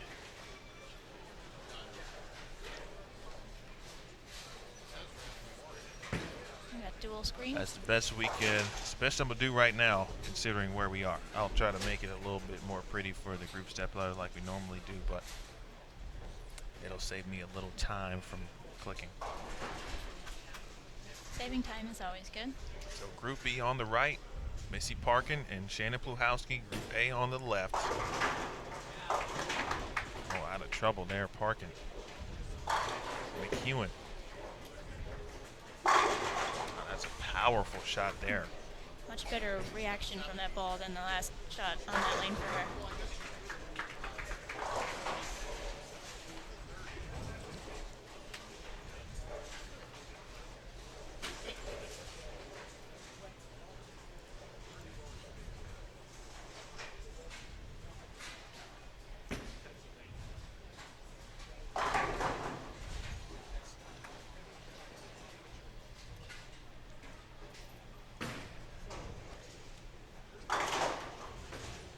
If you're just joining us, position round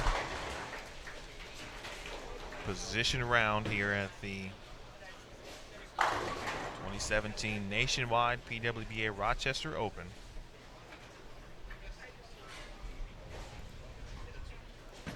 As I say that, it is not the step ladder finals.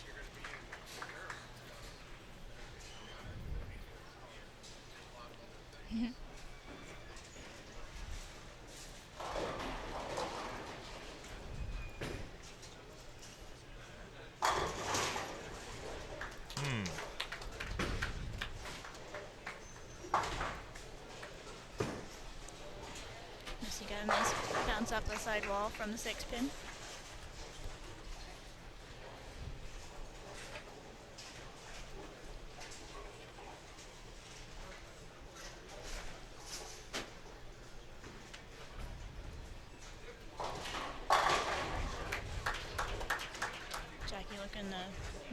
here.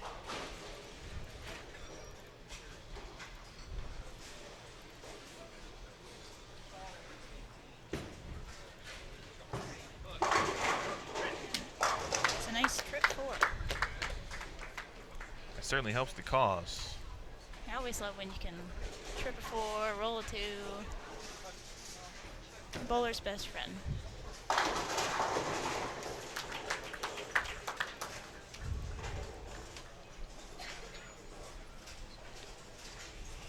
Shannon, I think she 6-8'd, and then she now has a triple.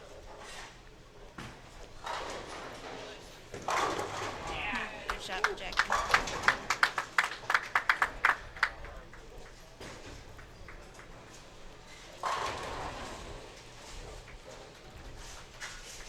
Coming up on the halfway point for both of these matches.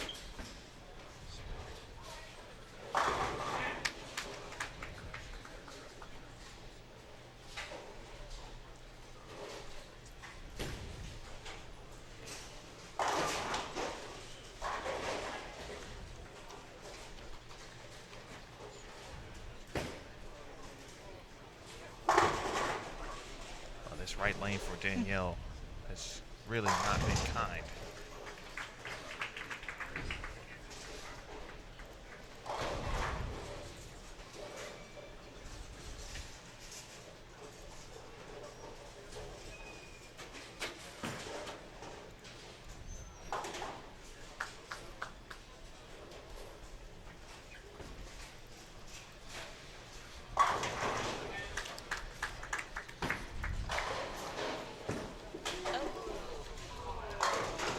Wow. Too thin on the 4-pin.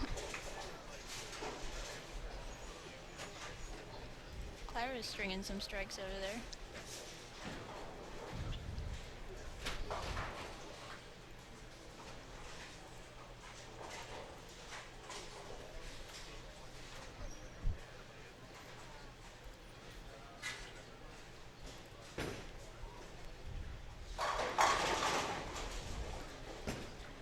Well, folks, was trying to get our text change on our where it says Group B step ladder, because it's not the Group B step ladder, it's actually the Group B position round.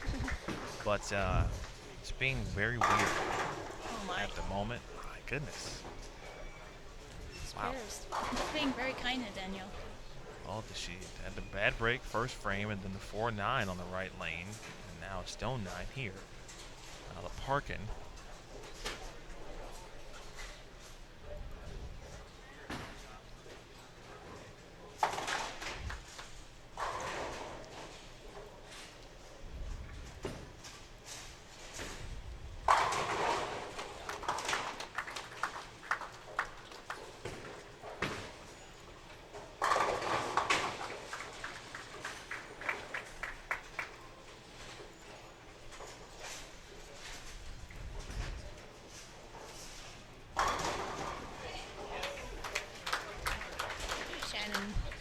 Messenger there for the 7.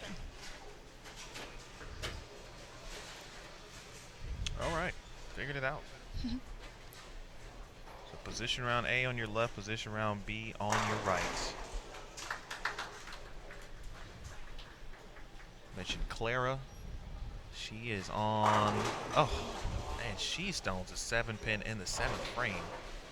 She was looking at 290 for a minute.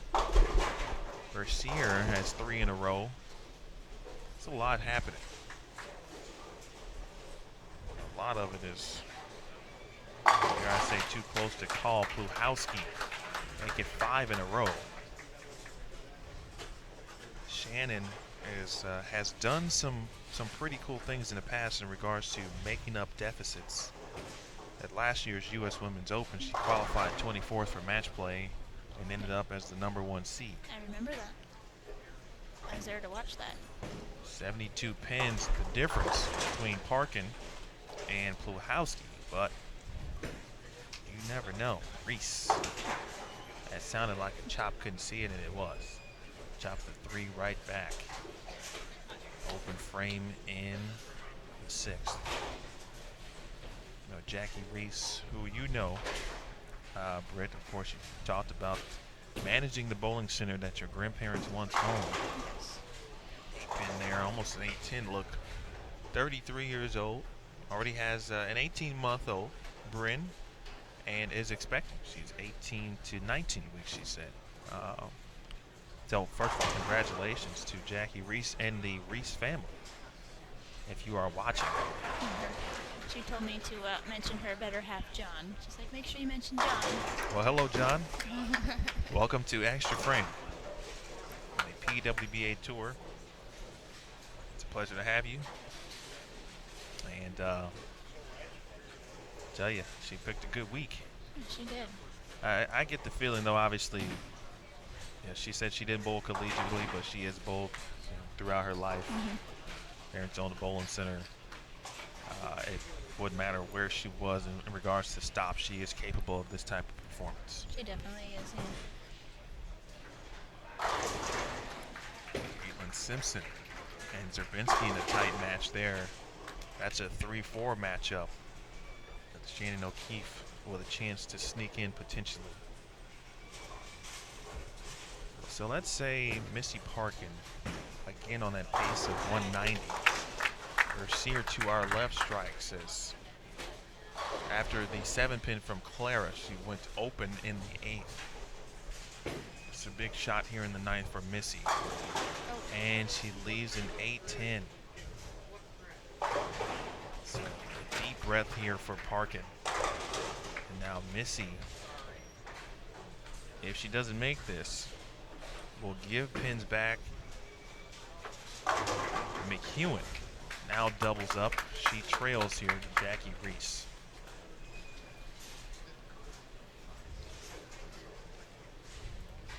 Howski can shoot 266. If you give her the bonus, that's 296. That would be plus 420. Right now, Parkin can only shoot 195. Let's see.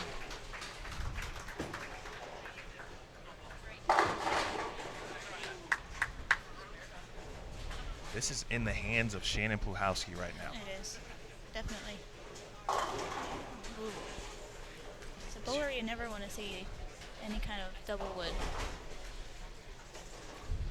It's a tough spare on this pattern because the ball struggles to read the lane, so it's tough to sometimes kick out that back pin. And the situation a little simpler. Hold on. And an open frame for Reese. She misses a single pin in the 8th. So say the situation is a little bit simpler here. The winner of this match moves on. Spare conversion, a big one for Puhowski. All right, so let's tally it up. Shannon Puhowski, I believe, still has 242 on the board. Yes.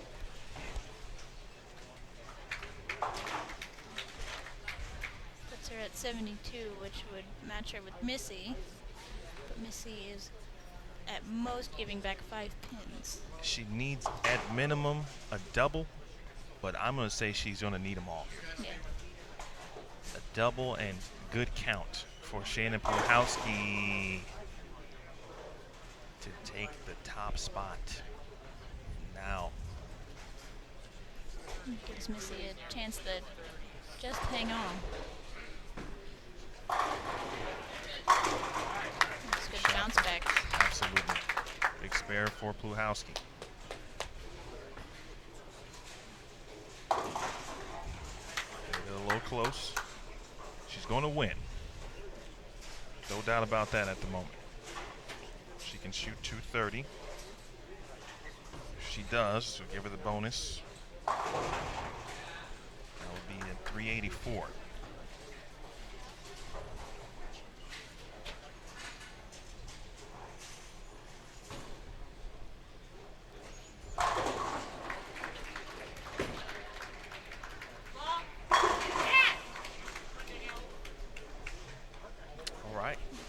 Chance to shut out Jackie here, I believe. The hands are now of Danielle McEwen. 229. for Pluhowski. She is in the books at plus 383.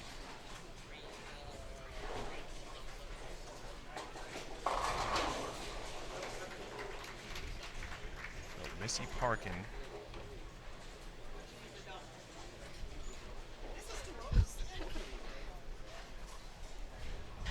As you can hear in the background, I believe it was correct. I believe she does need a double. She does need a double. And get some help. I believe they both need a double in these two matches here. An open frame would certainly give Shayna Pluhowski the spot here. But Missy does indeed. She goes 185. That would be 381. It won't be enough. That's one. Has to have it here. Parkin for an automatic spot on television. McEwen. 216. She strikes out here. For television. Bang.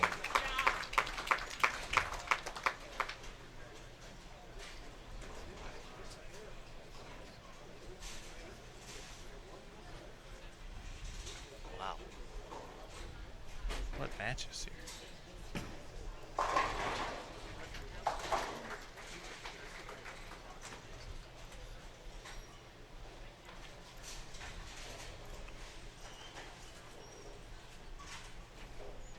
Gotta have it, Parkin.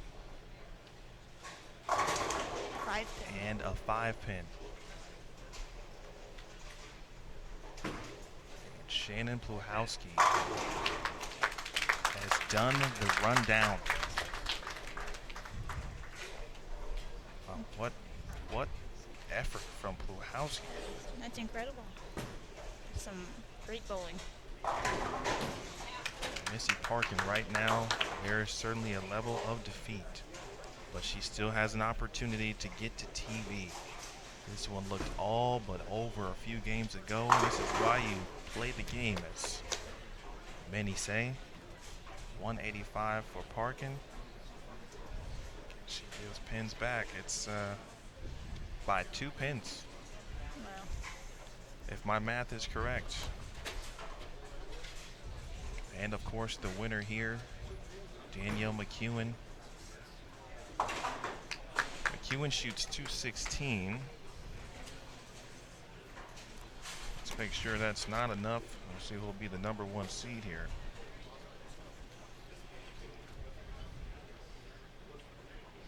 Danielle McEwen will be the #1 seed at plus 386 by 3 pins over Shannon Pluhowski, if my math is correct, as those numbers are unofficial. Nice job for Jackie Reese. Wow. It's quite a turnaround there. Whoa. Danielle looked a little lost with pink carry, and then all of a sudden, Unbelievable. couldn't miss the pocket.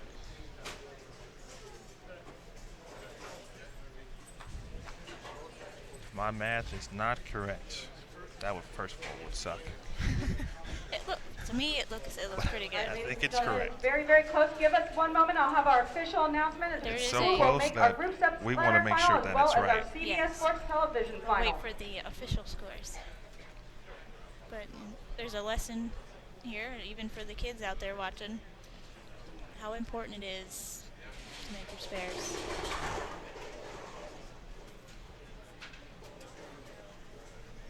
Pluhowski 383, Parkin 381. Danielle shot 216 plus 30, that's 386. Unsure of some of the other scores. Sear did defeat Clara Garrero 235 to 223, so she's going to be in. Not sure what Maria shot. All right, ladies and gentlemen, how about Zerbinski another is great big round of applause for these ladies' fine 215 performance this over weekend. Caitlin's 209.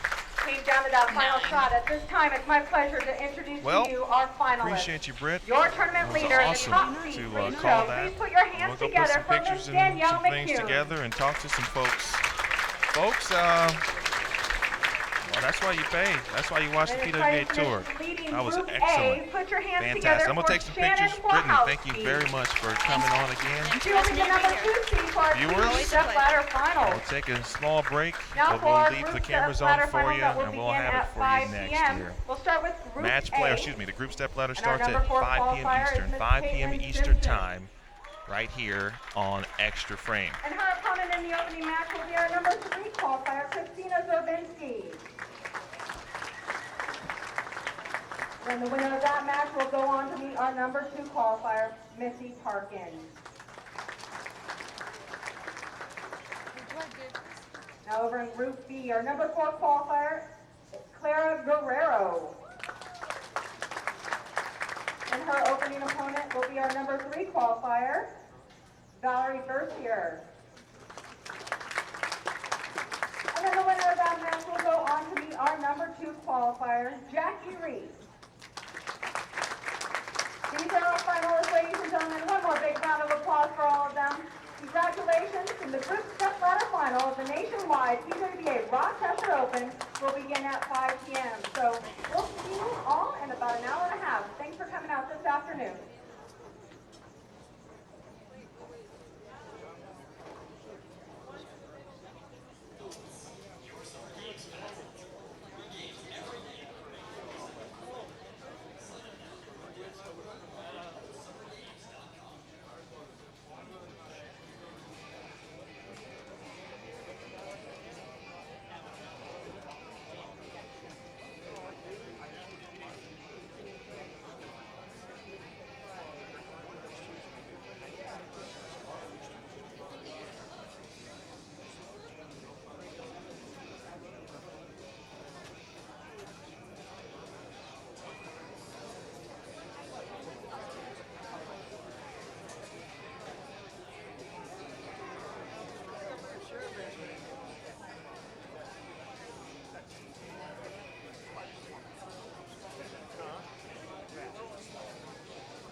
About time I heard you, sure.